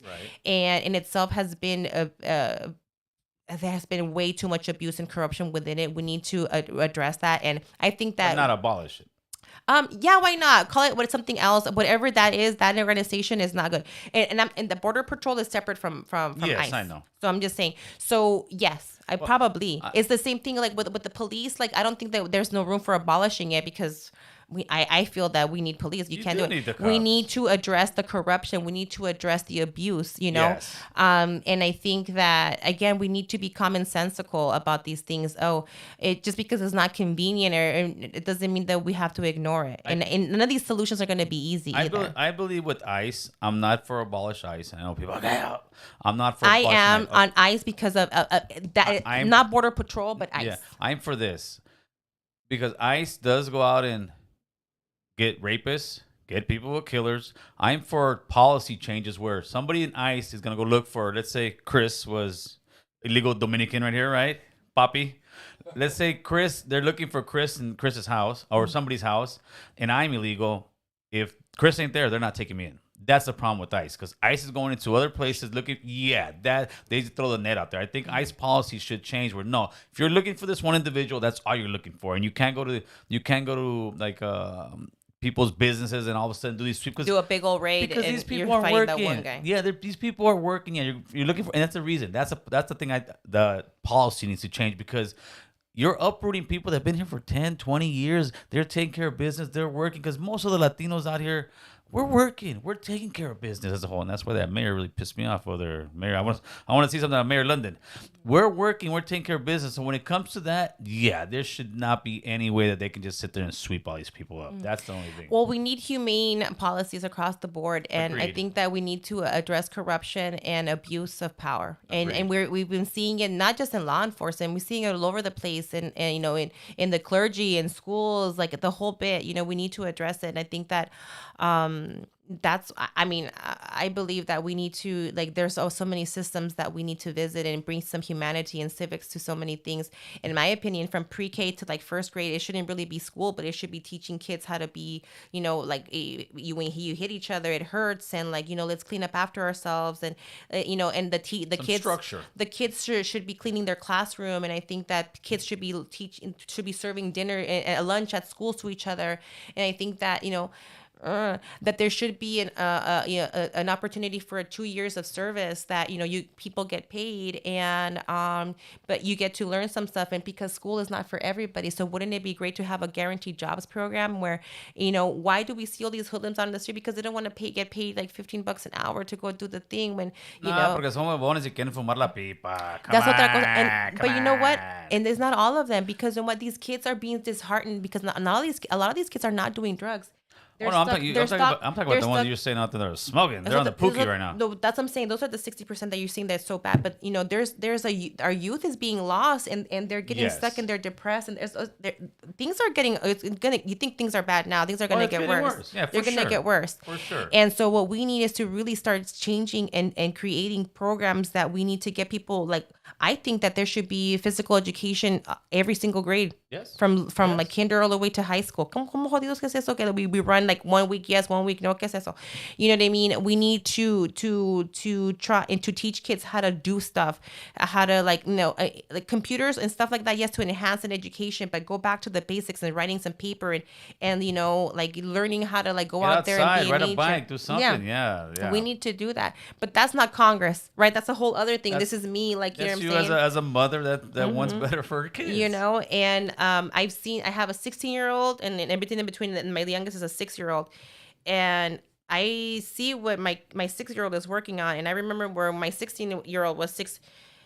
We're regressing. Yes, absolutely. We're regressing. Absolutely. There's something wrong. If I wasn't running for Congress, I probably would be running for school board. And I tell people I'm probably going to run for school board next. Like, wasn't that backwards? Not for me. I have 5 children, and my children's education is super duper important. Yes. You know, and to be honest, I'm starting to, like, because of COVID, I just got to see it, right? Because I was right there, and just like, and even more of a downward spiral, you know? You know what else I believe that they should be teaching from kindergarten on up? Financial education. Mm-hmm. You don't get that. You get that like one semester in junior high. No, they should be teaching you from day one. Yep. Budgets. All right, Johnny, you're getting this. Every semester that you finish, you get this. Look, how much money by the end of and let's even put real money in these kids' hands, where by the end of high school, if they budget their money good, a kid can walk out with $10,000 or something, go to college with that money, but something that's teaching them, because people who have money, they send their kids to schools like that. That's going to teach them that. And us not teaching our kids financial education. Yes. or responsibility is a disservice to us, man. It keeps us as the laborers, as the workers, instead of, not everybody's Entrepreneurs. instead of the entrepreneurs. Not everybody's meant to be a boss, but even if you're not a boss and you know how to handle your money, guess what? You're gonna live a pretty good life. And not be taken advantage of, right? Thank you. Yeah. Yes, exactly. No, absolutely. Yeah, I agree with that. I think that we need to start doing some more real life skills that need to be going down in school. I talk to my kids, the school administrators and stuff, and especially with my autistic son, I'm like, he's never gonna probably be at a certain level on certain things, but there's certain things that I do need him to understand, which is stop when it means stop. Hey, come over here when it means come over here, because when right now he's a little boy and he's not threatening, but when he's a man and he's not following orders adequately, Right. he's a threat, and he could be a threat to like his peer that might not understand that he has issues. He could be a threat to a cop. Right. I mean, we saw it in Orange County. What was his name? Leslie. ¿Cómo se llamaba el muchacho? Is this white kid that was he was special needs. And he used to ask for cigarette butts, and he was outside of a restaurant, like picking up cigarette butts from the floor and asking people for bumming cigarettes. They called the cops on him, and the cops got there. The cops knew him. They actually knew him. They like, hey, Leslie, sit down. He had a female name, but Leslie, and it was like, put your hands across your hands in front of you and put your legs out. And he had issues, so he put his arms out and crossed his legs. Put your and he kept on getting it wrong, Flashlight, boss, beat, and he was going, daddy, help. Oh, I remember. And he was when they had a found beard. him, he didn't look like a person anymore. He died eventually. I remember and that. those cops got away with it, and they were Mexican. And when I saw that, I was like, oh. Well, when cops turn to cops, they are no longer a race. They are cops. Because I hear that a lot of times. It's a culture. Yeah, exactly. When cops turn to cops, it's just like joining the gang. You are a cop now. And I think most cops that go in there thinking they're going to change the system and they're going to help out the system, but they realize that the machine is way too big. And good cops, that's what I'm saying. Like, good cops, they like either they quit right away or they become complacent. And is that still a good cop? It's like you maybe didn't beat the ass, but you were standing there and watching it happen. And that's what happens a lot to Congress people. How are you going to make sure you don't get stuck in that machine? So that's what my plan is, to be there for 6 years. Like, I'm not trying to be a lifer. I'm not trying to climb. I'm not trying to be doing this and the other. I'm not going in there to make friends. I have a lot of friends. I have a loved ones. You don't need no more friends. I mean, it'd be nice to make some friends. I'll take friends, but that's, I'm not in there to go. I'm not trying to make deals. I'm not trying to come up. You know what I mean? This is already a come up for me. Like, you know what I mean? Like, this will be an opportunity to, get paid and have a platform to be able to empower my community. Of course. That's the goal. I understand that it's going to be very difficult for me to be able to pass any laws. Even they say that the first 6 years that you are in Congress, that you can't even bring anything to the floor. Why is that? Because you have to be a part of a committee and pay all kinds of dues and do all kinds of whatever, selling out until like you're ready to be the biggest vendido of them all. Yeah, they want to make sure that you're in line with their policies. And they're like, oh, who are you gonna bat for, right? They're trying to figure it out, and so I'm not there for that. And so let's see how it goes. Like, am I gonna be like, is everybody gonna turn their back on me? Are they gonna see me as a whatever? I don't know, as a full-on threat where I don't have any allies. Quién sabe? I guess we're gonna have to wait and see. But I still feel that my strength is gonna be in the community. I feel that if I use my platform to empower my community, that's where the power is. Now, does Congress bring money back to the community? Because to me, what I would love to see, like right here at the park on Tierra Street, right? The parks, the bathrooms are all closed up. The homeless took the water pipes, so there's no water. I mean, they have a little small, like the kind of rec center. It's closed up and boarded up. To me, it's like every single neighborhood should have a place where maybe they do some boxing, some after-school activities, like, keep the youth going in a positive way. Would you be for like, dude, we need to bring money to all these communities? Yeah. So as with Congress, that's really where the strength is you bring in resources. So you bring in money and I can allocate it, but I don't run the show. It's like I could say, hey, the parks are going to get this much, right? And I figure out how for them to get federal funds. I don't manage the parks, right? Like after that, you drop it there. So you drop the money and they manage it. So I think that what we need to do is a better job of, again, empowering the community to teach each other how to hold each other accountable. And I tell people, well, why should we trust you? And you're like, I'm like, don't trust me, hold me accountable, because didn't everybody tell you to trust them? Like, no la riegues, like, hey, hello, remember, stay on point. You know what I'm saying? And it's like, we need to hold each other accountable. And I don't claim to know, the solutions for everything, but I'm sure the hell's gonna try. And what I want to do is talk to people who have the ideas and call out these representatives who are ignoring the good ideas, and who there's already legislation out there that's moving along that I can just get behind. There's legislation out there that other Congress people need one more congressperson to get behind it in order to hit the floor and for the rest of the Congress to hear it. So that's what I plan to do, to support existing legislation that's been in the works for 6 years. That's right. And I'll write my own stuff too, but let's be serious. I understand that I'm going to have a hard time. I feel my strength is empowering my community and other communities to push their representatives to support these policies. What was that original super chat, Chris, that I missed? Who was it? I know, but who was it? You can't see it no more? It disappeared? It disappeared? Let me see if I can find it. Yeah, thanks for that. I think it's a $20 super chat. They said Gil should run for governor. Yeah, I might get assassinated. We'll go down to that $5 super chat, and we have a question for you. Let me see. Here we go. This is from Killer X, $5 super chat. Appreciate that. He said, ask her about Nancy Pelosi's inside trading. Laugh out loud. But it wasn't inside trading. It was her making millions of dollars. Yeah, it was kind of It was inside trading. It was inside trading. Yeah, pop the bitch. That's what I say. You know what? I'm like, wait a minute. That's exactly what inside trading is. That's exactly what. So there, I'm asking you, what do you think about Nancy Pelosi's inside trading? Yeah, she should get popped for it. Absolutely, there should be an investigation, and that's it. Man, you are holding people accountable. That's it. You're the real deal, because a lot of people they hide from that stuff, huh? What's up with Gascon, man? Are you pro Gascon or are you against Gascon? I think that we need to bring some common sense to things, and I think that violent crime should be addressed. Period. Violent crime should be prosecuted, and people should be held accountable for violent crime. Everything else, I feel like there might be some reason, some room to address and to fix and to try and find some, workarounds, work programs, middle ground, what have you, work programs, whatever, like other stuff like that. But violent crime, it needs to be prosecuted. Period. And right here we had Valentina, who was shot at the Burlington Coat Factory by accident, right? And everybody made, and which was true, the cops fucked up and they fucked up major. If that was a place in Beverly Hills or a store, they wouldn't have done that. Absolutely. They wouldn't have done that. Absolutely not. Straight up. And all of that, and that got all the focus. But the one thing that I was like, well, but what about what started it? And it was this man who had a chain, and he was going around targeting women and hitting women. It was a tweaker. Right? And it was like, well, that guy shouldn't have been on the street to begin with. Right? If you went to America Cholo's rehab center. Or,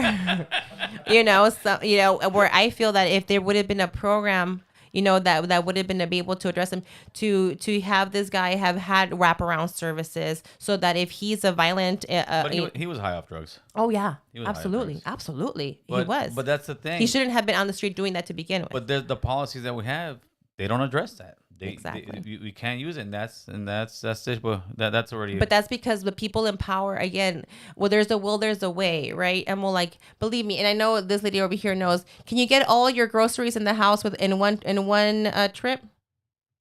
No? Okay, no tienes ganas entonces. I'm like, I will cut my hand off first before I go back twice, No, but where there's a will, there's a way. You know what I mean? And I think that I don't think that there's enough will in our representation right now. And that's why we need working class representation. We need regular people who live in our community, who have been living the struggle, who are seeing our community suffer, to try and get in there and make some solutions happen. We have to try. We can't just move away to Texas like half of my husband's family has. Well, yeah, that's what's happening. Everybody, a lot of people are fleeing California because this is what I see. I see Governor Newsom and most of the governors, just about every single one of them, right? Because mostly it's Democratic governors. Even Republicans over here are Democrats in other states, pretty much, right? Mm-hmm. I'm seeing these politicians that are completely out of touch with the world out here, and they're making California two-class system. Either you got money or you don't, or you can't afford to live here, because most people can't afford to buy a house in their own neighborhood where they grew up. Your kids aren't going to be able to house. You can't go out and buy a house anymore. Meanwhile, these politicians, they're living large. Everybody's getting raises, everybody's getting all this money, but inflation is through the roof, and they don't see it. And I think if it doesn't change, yeah, California is going to be either you're rich or you're poor, but you can't afford living in the same houses. What do you think? And absolutely, and that's what I was mentioning before. A lot of the housing crisis, it's multifaceted, but a lot of it has to do with mega corporations, hedge funds, and these big groups that buy up houses, I and believe then it. so like your neighbors' houses, like these look like just like houses, but they're being rented, and they're never going to be owned by a person, you know. So I think that we need to do something federally on that, and it'll have to be implemented regionally, obviously, but where basically, you know, you can't own more than XYZ within an XYZ radius or for something sure. along those lines, because that's really one of the biggest problems about I've been told, and I don't know if this is facts, you have to like fact check, but of the single home houses here in California and in Los Angeles rather, about 30% of them are rented permanently because they're owned by not a house a family or an individual, but they're owned by a hedge fund or some sort of a big corporation. So they're going to be rented forever. And so that means that that's even going to get bigger and bigger, like their portion of what they own.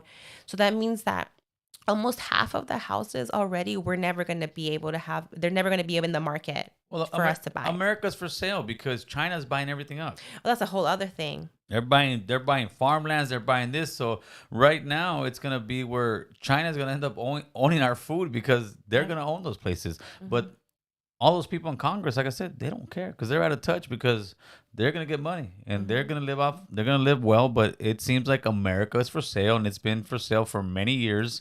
And what are we gonna do about that? Because back in back in the '80s, even the '90s, you can work at Vons, own a home, be the single worker in the house. Let's say the man's working, send a kid off to college, have yourself a nice car every couple years, A vacation. have a vacation.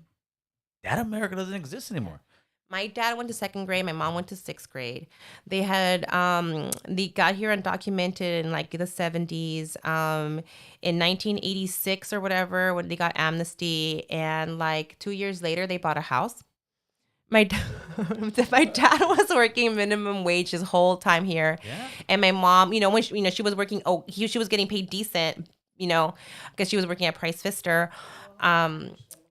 Yeah, right. And it stretched longer. And minimum wage made sense with like the cost of living and all this stuff. Like if minimum wage stayed on track, it'd be like 20 something dollars an hour. So, you know, there's this other whole thing going on. Absolutely. Absolutely. What's up with that? I have a master's degree, and if I wanted to buy a house like in Southern California, I have to go like Lancaster, Palmdale, or like, the other valley.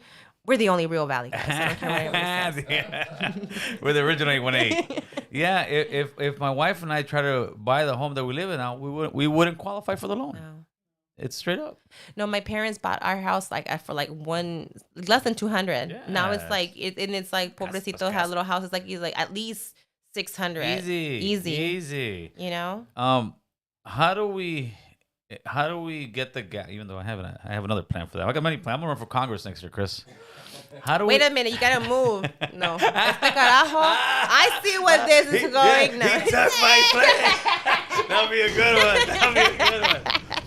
How do we get the wage gap to come down as far as big corporations, all that, into the regular working? How do we do that? Yeah, I was just talking about that earlier today. I think that there should be something where like the lowest wage earner and like the highest wage earner in a company, there should be some correlation. And so if you want to raise, guess what? The lowest, ranking employee, and now you can stay like this, You've been listening to the channel. No, well, but But this is what I got. Great minds think alike. I've got the same idea, right? So when you go to Congress, this is that, but I have it at a that makes a little more sense. Watch that, because they'll say, well, we can't do that when you're a regular company, and I agree. If you're a regular company, if you don't have money in stocks, if you're not in Publicly public, right? uh-huh.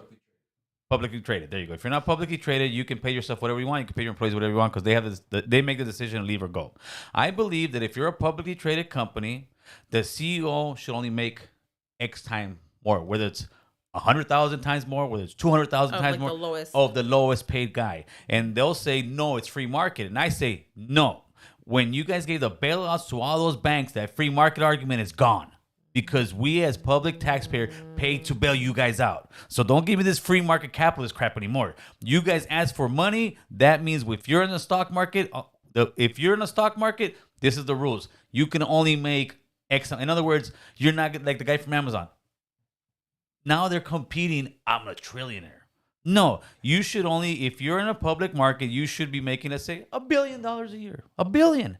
And the other guy behind you will make X amount. So if you want to give yourself a raise, the lowest paid guy, just like you said. But that's if you're public. And I think that would really, and to implement that, you can't implement it overnight. You implement it in, let's say, 50 years. Where right now, you really think the corporations are going to sit there and say, yeah, we're going to do this overnight and take a 50% hit? Pues sabes que, uy. Yeah, I don't know. Just like that, they're like, hell no. Yeah, there you Not go. ruckus. There you go. Damn. Do like a 50-year thing where, let's say, we're going to use an easy number. The guy's making 100,000 more, 100,000 times more than the lowest paid guy, right? Every year, it goes down 1%. It goes down 1%. It goes down 1%. Where boom. Because by the 50-year mark, that rich guy who's making that money, he's gone. He's dead. Now his younger kids are coming in there, and by that time, that change in the money isn't going to hurt as much. Because if you try to tell a publicly traded corporation that, they're going to tell you, screw you. There's no way. So you have to kind of ease it in there. I mean, I would like for that to go a little bit faster, and like, you know what I mean? Like But it's not even going to happen.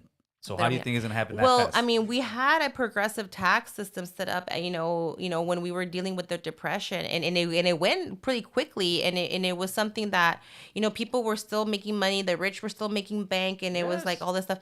All of this can be taken care of, and we can have a progressive tax either through taxation or through, you know, this because it's probably more complicated, but what have you, you know.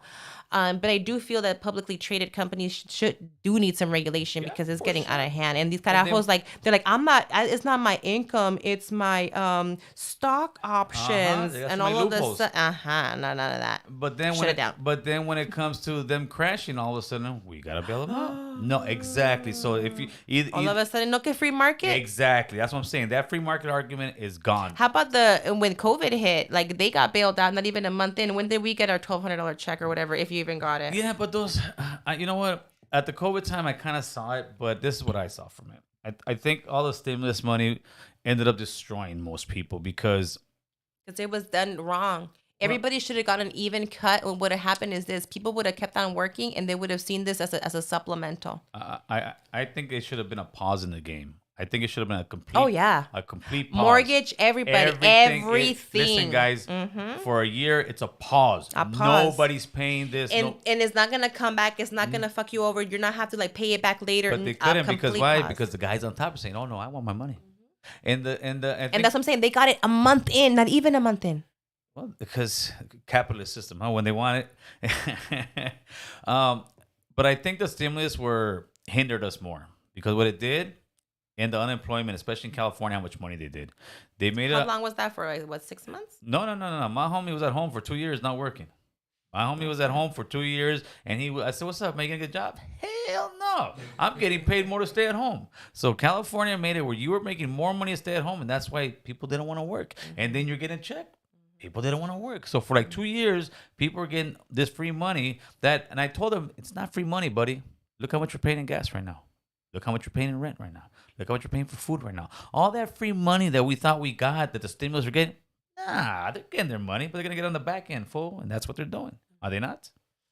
You know, I guess I mean, we didn't come up like that, so I don't know. But I think that the whole COVID situation was mishandled top to bottom. I think that a lot of the stuff made sense at the beginning because we didn't know any better, and it was like, fuck, you know, better safe than sorry, and you gotta like go, you know, we don't know where it was going, and it was scary. The stimulus, like if that big old not the stimulus, the bailout that the Uh-huh. corporations got at the beginning, if everybody would have gotten like an even cut, like 18 and over people, documented folks 18 and over, everybody would have gotten like 50,000 a piece or something crazy like that. Off of the first one. So Everybody would have got rims. okay. I'm all like with my Prius, like, but a little spinning. Anyways, if you guys seen my Prius, okay. Anyways, I'm all like, no, not that one. But if everybody would have gotten a stimulus, if it would have been a pause, if everybody would have gotten a stimulus, or not a stimulus, but like a subsidy, we would have Right. called it. People would have kept on working because at that point, people would have been like, well, it's not like I'm getting paid, $15 an hour. It's kind of like I'm getting paid $23 an hour. And people would have kept on going, believe me, it would have happened. But that's you thinking. There's a lot of people out there that we got that 50 racks and we're like, on IG, I got 50 racks. They're going to be partying out, man. No, but that's no. I'm just saying that if everybody would have gotten a piece Right. like that, I think what it should have been a subsidy every single month. People should have gotten, like, depending on your family size and what have you, and it should have been like, regardless, you're working and not working. I'm making all this bank, I don't need it. Okay, postpone it away. You know what I mean? Donate it to somebody, whatever it is. But if everybody would have gotten broken off, yes, of course you would have had people who would have stayed home. The majority would not have. The majority would have kept on working and stacking that cash. I think the majority of people that were working, yes, but um, the society that we have right now, the younger people, they don't, not all, but they have much more huevones than we did. I'm not going to argue with that. Oh, man. I'm not gonna argue with that. You know what I'm saying? Like, I think that's why I think that we need to start pushing like a lot of these things, like physical education in the schools. We need to start getting the kids cleaning up the schools, serving lunch. You know what I mean?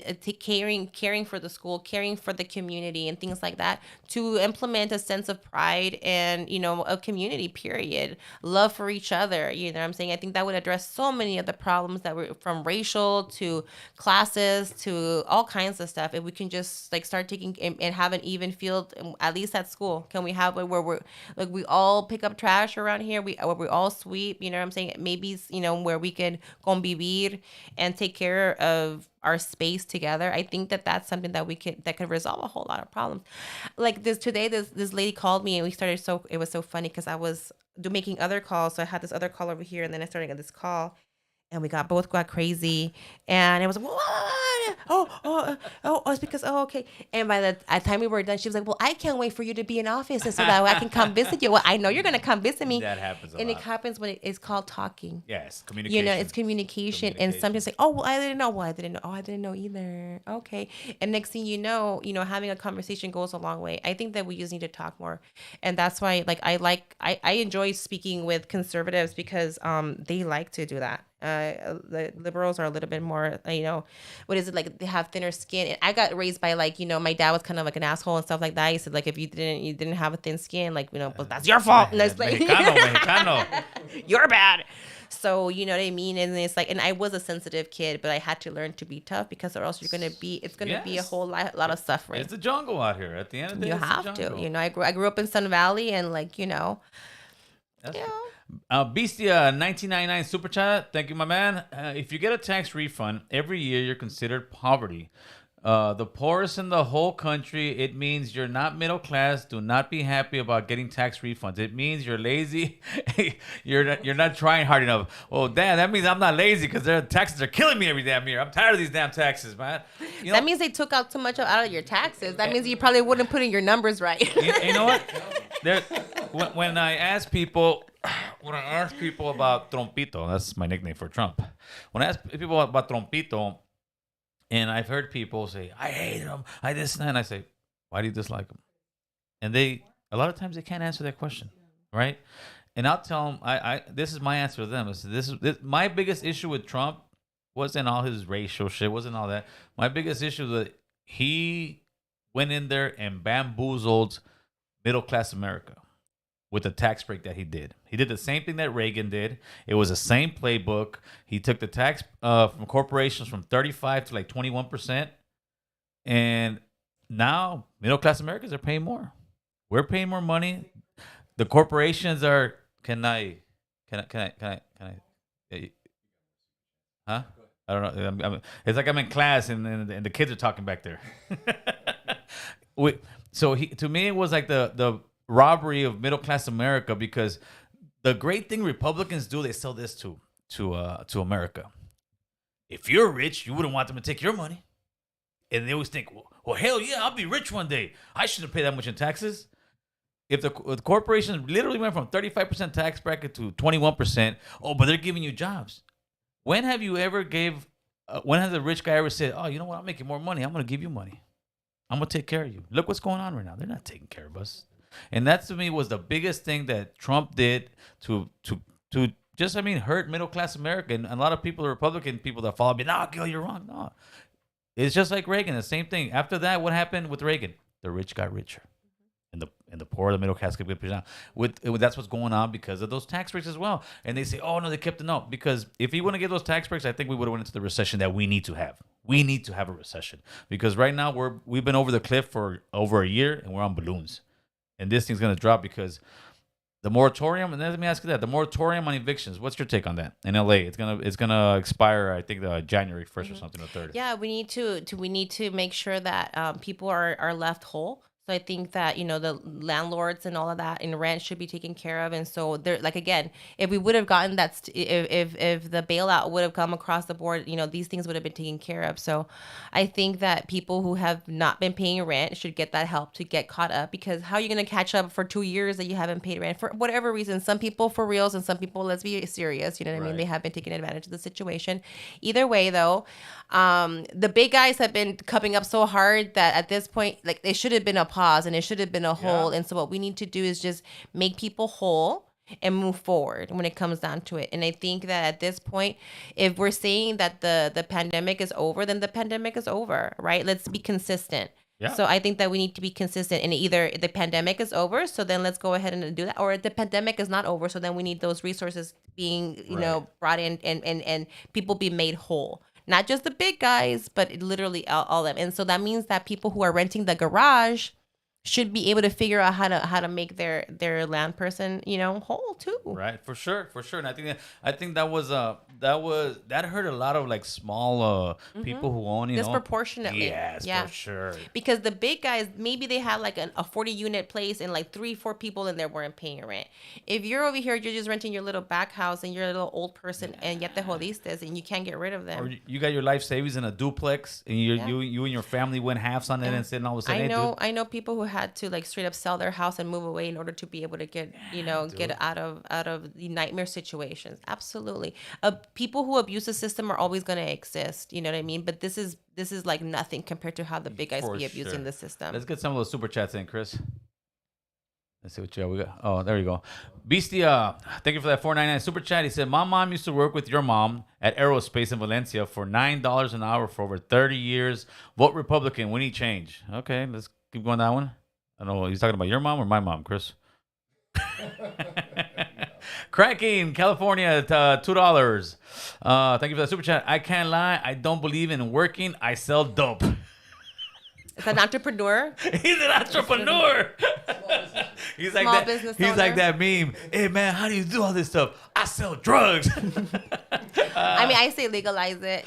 Oh man, let's go. We'll talk about that right now. Great. Yeah. See, drugs. Thank you. See, he helped out right there real quick.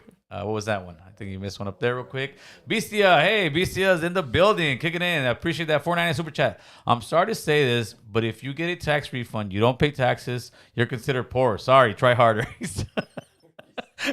And Bestia's world, they're all poor. Wasn't that one up there? Not going to argue with that either. Was that the same one? Okay.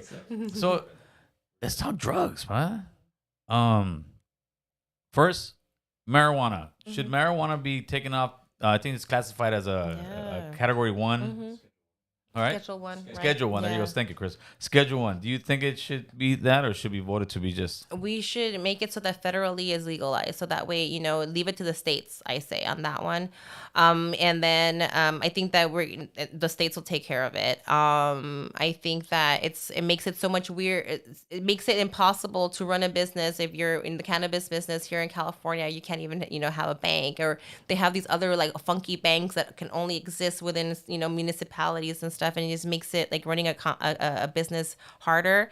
And this is like a resource, a revenue resource that we're just kind of like, Colorado has been able to figure it out. You know what I'm saying? Like, why can't we?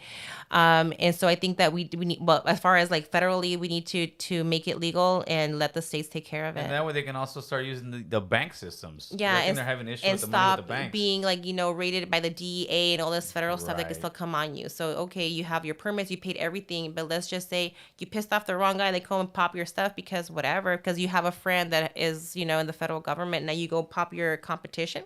That's not right. Right. And it'll be up to the states, but it'd be nice to me, like marijuana. Come on, man. Marijuana now is less harmful than alcohol. It's less, It has more medicinal properties than not. You know what I mean? I smoke pot. You know what I'm saying? And it's been given the option between a glass of a drink or a smoke. I prefer a smoke. we are 420 friendly.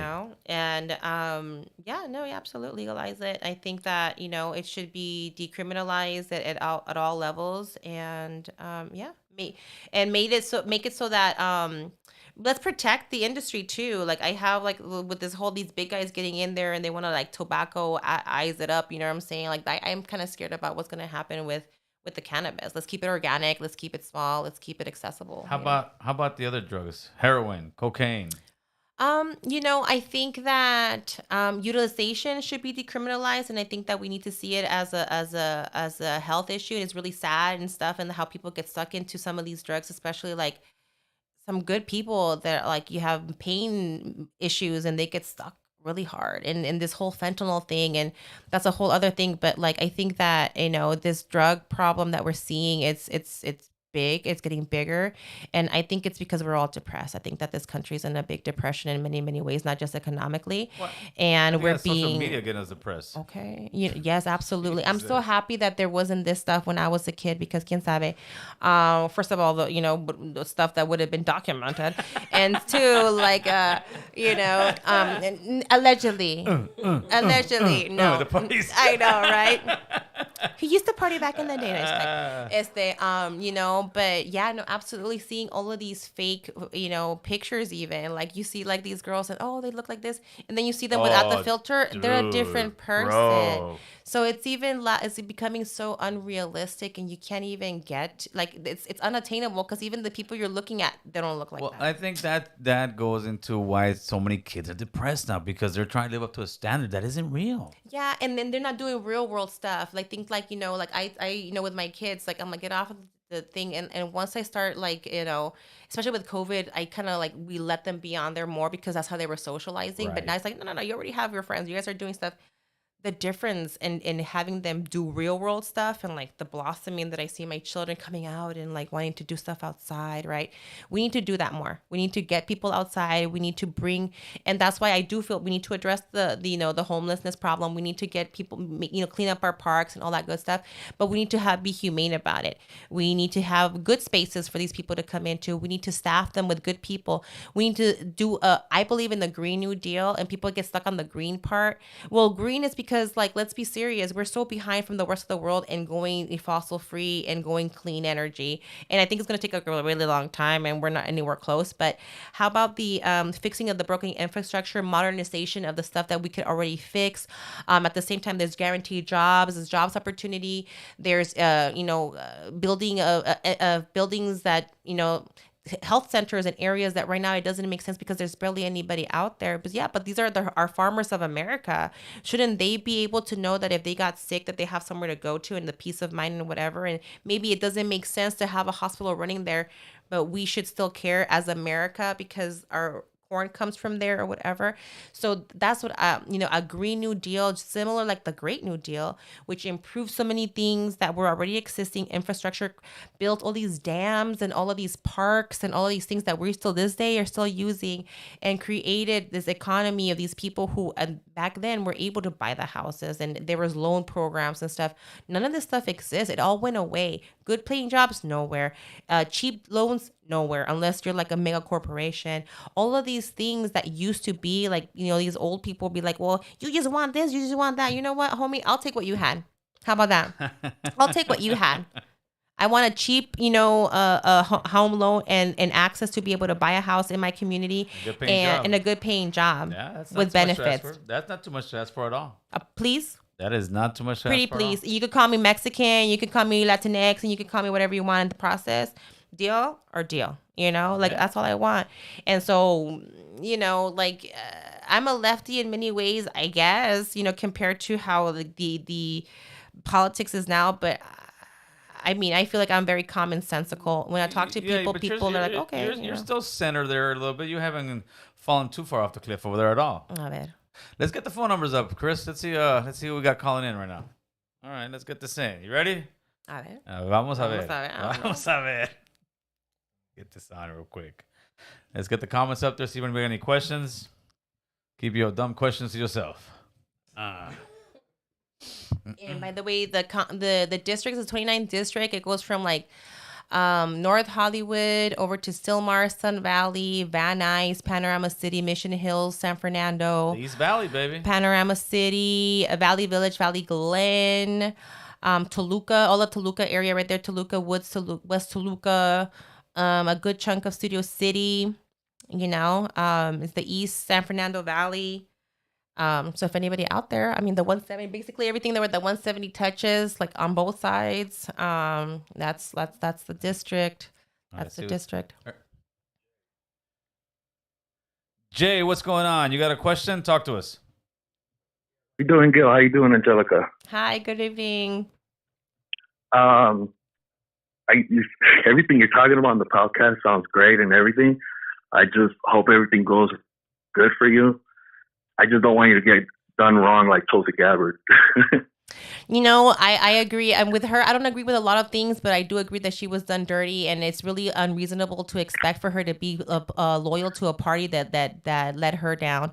So, I respect her and her decision making, and I'm a little where is this going? I'm a little concerned because I was a fan and I still am, in many ways. I don't agree with her on everything, but I do trust that she's a good person, and she was done dirty by the Democrats. That's for sure. Yeah, I agree. One more thing before, because I know you're going to get a lot of phone calls. I might be a little bit off topic, but I don't know if you're going for the Democrat or Republican.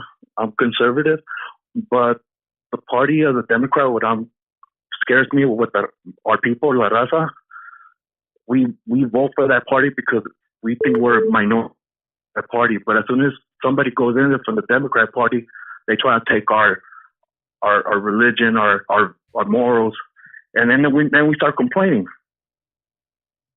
I don't know if you have anything. I'm not sure I understand what you're coming at, but I do believe that the Democratic Party has gotten very much loyal to people with money, and loud voices, are able to sound louder, but I do believe that on both sides, in my opinion, have gotten really extremist, and I think both parties have left, the common man behind. So I do agree with that.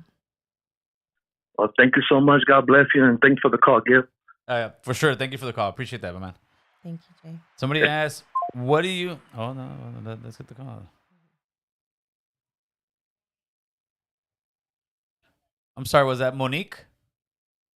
Yes. Okay, Monique, what's going on? Talk to us. Can you turn down the TV? There you go. Let's do this. Hello. I don't know. I think Monique didn't pay her phone bill. Her. Hello. There she is.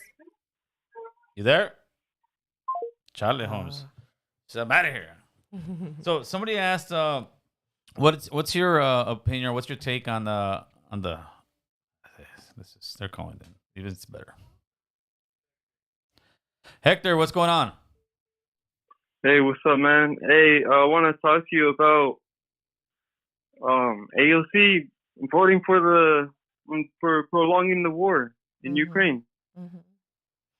Yeah, giving. Go ahead. I'm sorry. Go ahead. No, I was just gonna say, yeah. I mean, when I'm in Congress, I do not plan to vote for any war bills or any war spending and increasing the war budget. In first time in history, in what was it, 2018 just 2019 maybe, we ended officially the war in Afghanistan, but yet our budget didn't decrease. If anything, it went up. It's the first time in history that we have ever ended a war and not decrease the war budget. So yeah, I would not have voted to approve. I would have, stood and I would have spoken out, and I would have used this opportunity to bring attention to the needs of our country and our communities. We have unhoused, homeless people like, throughout the country, and I think that our responsibility is our countrymen. That's right. There's literally Nazis in Ukraine getting that aid, right? Absolutely. They're called Azov battalions. Mm-hmm. Yep. And I'm not okay with Nazis here, there, or anywhere. So I don't. Yeah, I agree. I appreciate the phone call, man. It was BS. Thank you. I think Monique's been trying to call. Oh, Monique. You know Monique? Who knows Monique? All right, Monique, come on, call back in. Because I'm gonna ask you a question, but they're coming in pretty hard right now. At first, they were saying you were giving them AOC vibes, but I didn't know she would to keep the. Some of these girls, they vote present. They avoid voting. Sometimes they say why they vote the way that they vote, and I think that we need to be more strong on the issues and explain why we vote. What's up, Miguel? You got a question? Oh, Gil. Talk to us. Hey, mucho gusto. It's nice to meet you. It's the first time I ever got to get the honor to actually talk to Angelica, and I wanted to give you ask you a question. Well, I want to give you a comment. Maybe you can answer. Mm-hmm. Make it really brief, very straightforward. Sure. All right. So look, Gil, he's very motivated with a lot of artists. He's an inspiration. He's somebody that we would express our gift with our voice and with our artistic expression, like with art or words or music. What would you think from the Calimac, Chicano, or whatever, Latino, like whatever we want to call ourselves, raza, right? What do you think a message that you can send to these artists that will want to put up a mural of you or spit some respectful rhymes for you, or do like an advertisement, mm-hmm. or like a logo or something, a flag, a kind of flag, and have people say, you know what, we're gonna do this out of our own gift instead of putting these thousands of dollars. What is your message for these artists out there that will give their gift for you in order to represent you? How other well-known leaders back in the day. Yeah, I don't know. I mean, I wouldn't ask for that, like a mural of myself. I think that I would love though to be able. I know you're humble. I would love to work with artists though to build murals and to bring art to our community and to write to be able to build up members of our community who have been doing the work and who have been overlooked for a very long time. Señoras that we've seen in our community who have been doing the work and who have been getting overlooked. I think that would be best, and to be able to bring light to to just attention to these artists and rise them up. We have a few artists around here, but it seems to be like it's the same ones over and over again, getting all the big contracts or whatever. So I think that we do need to do a better a job of bringing artists out. I would ask if I could inspire art. I would ask for an opportunity to collaborate, to be able to bring awareness and beauty to our community, and not me-centered. I think that when we depend, or when we kind of when we get inspired by an individual too much, and the movements grow again around people, it's easier to tear them down when those people don't live up to our expectations. So I don't want to be put in that position. I don't want to let us down. You can put a mural on me. I'll take it. A ver, hazlo de Gil. I'll take the mural. Let's do this. Monique, get it in. Hello? Yes, you're finally in. What's going on? Hi, this is Monique. I just want to touch bases on her topic about helping homeless and stuff. Yes. That would be great because can you turn the TV down or whatever you have in the background? Okay, can you hear me now? Yes. Okay, I feel like that would be great because I've been homeless for about a year, me and my family, and we do need housing, Mhm. and that would be great for to help the community with housing and stuff. Yes, no, absolutely.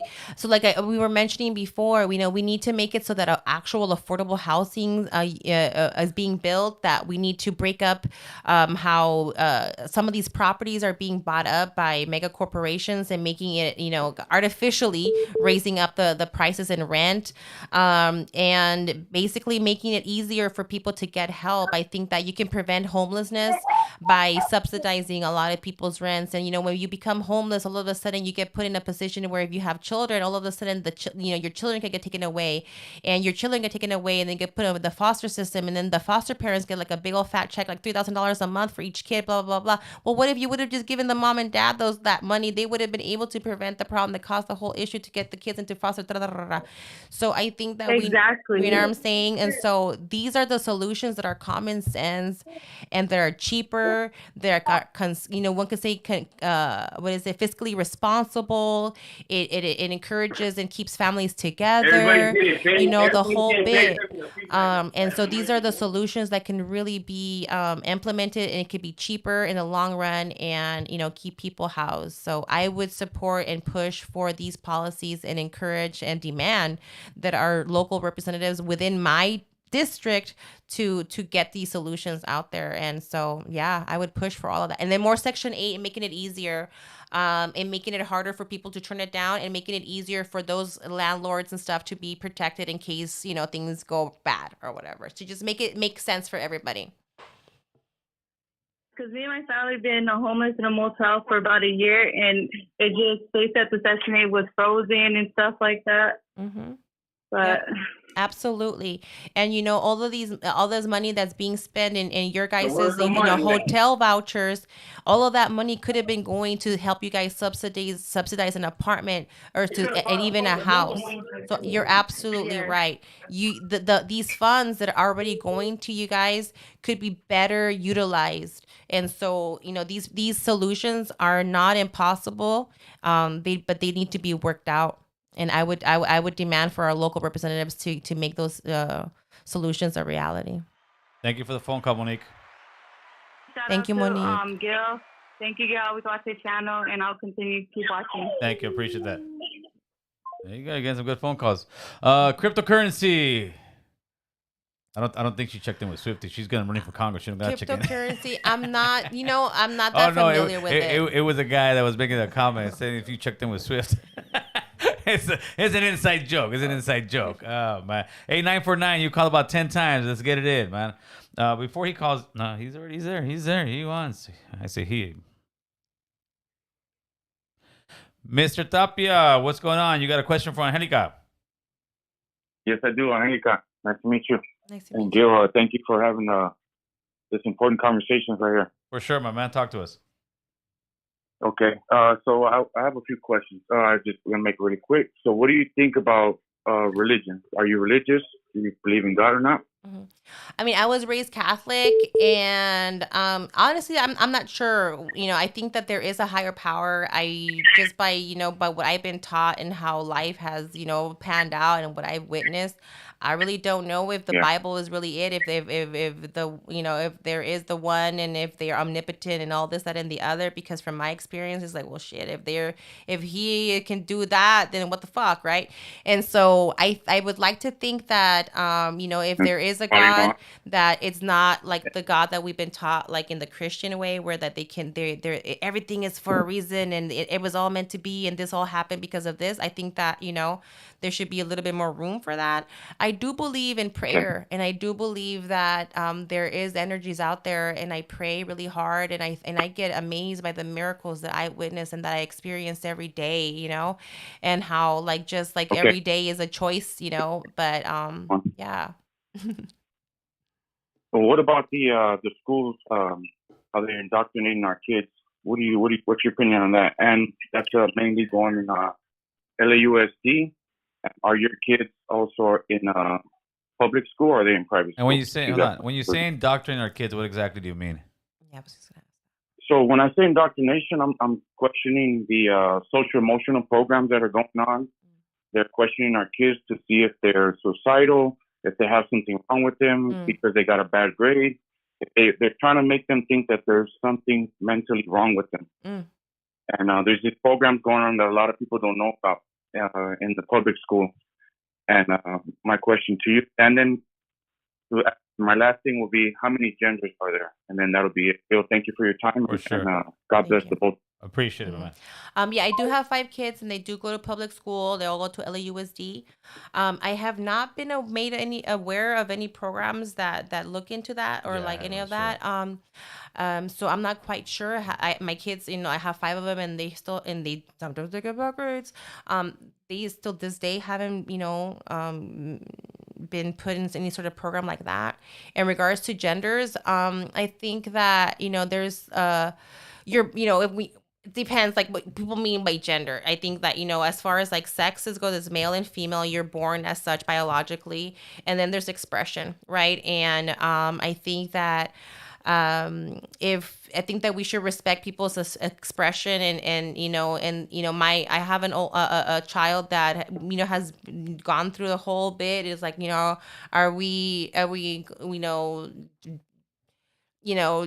gender fluid, are we this, are we that, and the whole bit. And I think when it comes down to it is that people are complicated, and but when it comes down to it, is like if we're not hurting each other, and things are not really like causing damage upon you, like we should be respected. And I think that I think it's unreasonable to change our whole language, you know what I mean? And then I think that he, she, they is fine enough, to be able to You talk function. blasphemy to the left. To be able to talk, to be able to function just fine. I think that, if you're gonna go she, he for like the majority of the time, but then like if someone in the room acknowledge, you know what I mean, after they tell you, and but- be respectful, and you know what I mean, and I think that as and my kid, when they're still maybe they're a day, maybe they're, it's like they don't trip if someone assumes wrong. And it's like, well, okay, whatever, you know what I mean? What do you think or about, like, or doesn't assume what they kind of like, want to like go what do you by. think about, and I've seen this a lot, like, and to me it is indoctrination to it. You see a lot of schools taking elementary school children to field trip to drag queen shows. I'm like, Yeah, I've never seen. I've never had like that happen in my kids' school, so I don't understand where that does happen. Like I'm like, my kids can't even get a freaking field trip to the library and stuff. Like they're over here going to shows. But I think that there's a time and a place and for stuff, and I don't know. It depends on I guess on the program and what the book is, and like just because someone's a drag queen doesn't make something inappropriate. No, but I'm not worried about the book. I'm more like, why would you take them to a show? Like, if it's like super like sexual and stuff, it's like, well, what's happening? Yes, that's what's weird. going on, caller? That is weird. I'm from Texas, man. All right, Texas in the building. What's West up, Texas? Texas. Talk to us, brother. Hey, man, I just want to say, man, I'm a huge fan and I support you, man, and Thank you. I'm glad that you're speaking for our people, man, and you sticking up for us. 'Cause I see that down here in Texas, and it's not like that. But I want to ask you, man, what's your thoughts on that shooting about that kid that got killed by that police officer? Was that the one at the? There's so many of them. Was it the one at the? Was it at the food place, or which one are you referring to? Yeah. Well, he was he was sitting in his car and they saw him. Did he end up dying? No, he's in critical condition, I think, right now. Yeah, you know which one he's talking about? Is it the one where like they find like they had been chasing them and then they found them at the food place? Yeah, right? but they weren't Yeah. chasing him. What it was, let me tell you the story. What it was is they were called for a disturbance for some other vehicle. And then when that vehicle wasn't there, that cop said, "Oh, this looks like the guy I was chasing last night." And he went to the car and just opened the door. He didn't knock on the window. He just opened the door so the kid's like, what the hell? He started taking off. When he took off, he shot him. And he shot him, I think, like 4 or 6 times. Oh my God. Yeah, this happened about 3 weeks ago. And I know the cop. The cop was charged for attempted murder, which I mean he should. So I'm on the cops getting charged. I'm not for every single time, but on this one, yeah, for sure. Like, I mean, it makes sense. I mean, we have to it has to be common sense across the board. And I think that we can be consistent, that'll make the biggest difference. It's the lack of consistency, Yeah. For sure. Yeah, and I got one more thing to say. I heard you were talking about your autistic son. I'm actually autistic myself. And I've been living by myself for the last 10 years, and my mom and everyone else, like they look over me and they watch over me, but I want to tell you that when you pass away, that your kid should be in good arms, because I can make it, he can make it. I'm 29 years old. Oh man! And if I can do it, he can do it. Oh, that's great. And I feel your pain, and I feel your pain on what you're saying. Thank you. Thank you for that phone call, man. We appreciate that, my man. Thank you so much. I love hearing much love for West Texas, man. Yeah, much love for West Texas, man. West Texas, the building. Cali Mac to the day I die, bro. Yeah. Appreciate you, my man. Oh, man. Oh, I'm sorry, but that got me teary-eyed over here. Oh, man. And it takes a lot to get American Cholo teary-eyed. That got me teary-eyed. So with that, I think we're going to start wrapping this bad boy up, because if not, we're going to be sitting here saying, American Cholo es un pinche llorón. Todos chillones acá. Los hombres sí lloran. It's dusty in here. Los hombres sí lloran. Let them know. Angelica, this was great. This was I truly enjoyed it. It was honesty that I wasn't really expecting, because I saw on your Instagram it said progressive Democrat, and I said, oh no, it's gonna be one of those, and it wasn't one of those. You are I'm sorry, but you're not a progressive Democrat. You're just an honest Democrat. I think that's a little bit different, because nowadays, unfortunately, we get turned off, and not me. I can have a conversation with anybody, right, left, whatever it is. That's the whole point of having a podcast, having these kind of dialogues, right? And what I got from you was, no, you're a man. You're inspiration. You carrying kids. You got 5 kids. You're running for Congress. You got your mask. You got your bag. You're an inspiration to Latina ladies everywhere. I want to thank you for coming on. I want you to look at the camera. Let people know where they can help you, whether it's financially, whether it's just going and giving out flyers, whatever it is, right there. Okay, well, you can find me at angelicaforcongress.com. Check out my whole platform. See if maybe that's something you want to get behind. If you're in the East San Fernando Valley, sign up to volunteer. On the weekends, we go door knocking. And if you're comfortable having conversations, if not, just leave a door hanger and just keep it moving. We need to get the word out there. In 2020, I got 43.3% of the vote with less than $80,000 without being able to knock on doors, with all of these things going on against us. This time around, we want to make sure that everybody knows that we're an option. In 2022, we can win. So if you are able to donate, if you can't come out but you're able to donate, click on the donate button. We spent about 85 cents a vote last time around. Tony spent about $11 something cents to hold on to his seat. So with us, your money will go directly to our campaign, and I'm funded by people like you and me who are just tired of the bullshit, and we're just out here trying to do the damn thing. And if you're thinking about running for office, Nuri Martinez's office is just opened up over there. So if you guys are thinking about running for that seat, hit me up. AngelicaForCongress.com. If you're on social media, Angelica4CA. You can find me on most of the social medias. If you have any ideas, talent that you want to give us, please. We need help with our TikToks. I know how to point, but can you put the words to it? All of that stuff. So if you can help me out, I look 29. Like the district, but I'm not, and so I need help in some of these things. So please do. We have less than 2 weeks left, obviously. So if you can throw some money our way sooner rather than later, I'm trying to buy some Spanish ads. So help me, ayúdame, help me out. Yeah. Well, give me some of your ads. I'll run them on Instagram, free of charge, of course. And yeah, like I said, thank you so much for coming in. We appreciate you. And then Saturday night, ladies and gentlemen, we will have Jose Santana from the Yay area. Yeah, you heard it right. Jose Santana will be in the building Saturday night. We'll be going live. With that, Chris, we're out. Thank you so much. Thank you. Hector, thank you, Tapia. 1999. Appreciate you. That was dope. Let's do this, Chris. Yay. That was awesome. That was great. Yeah.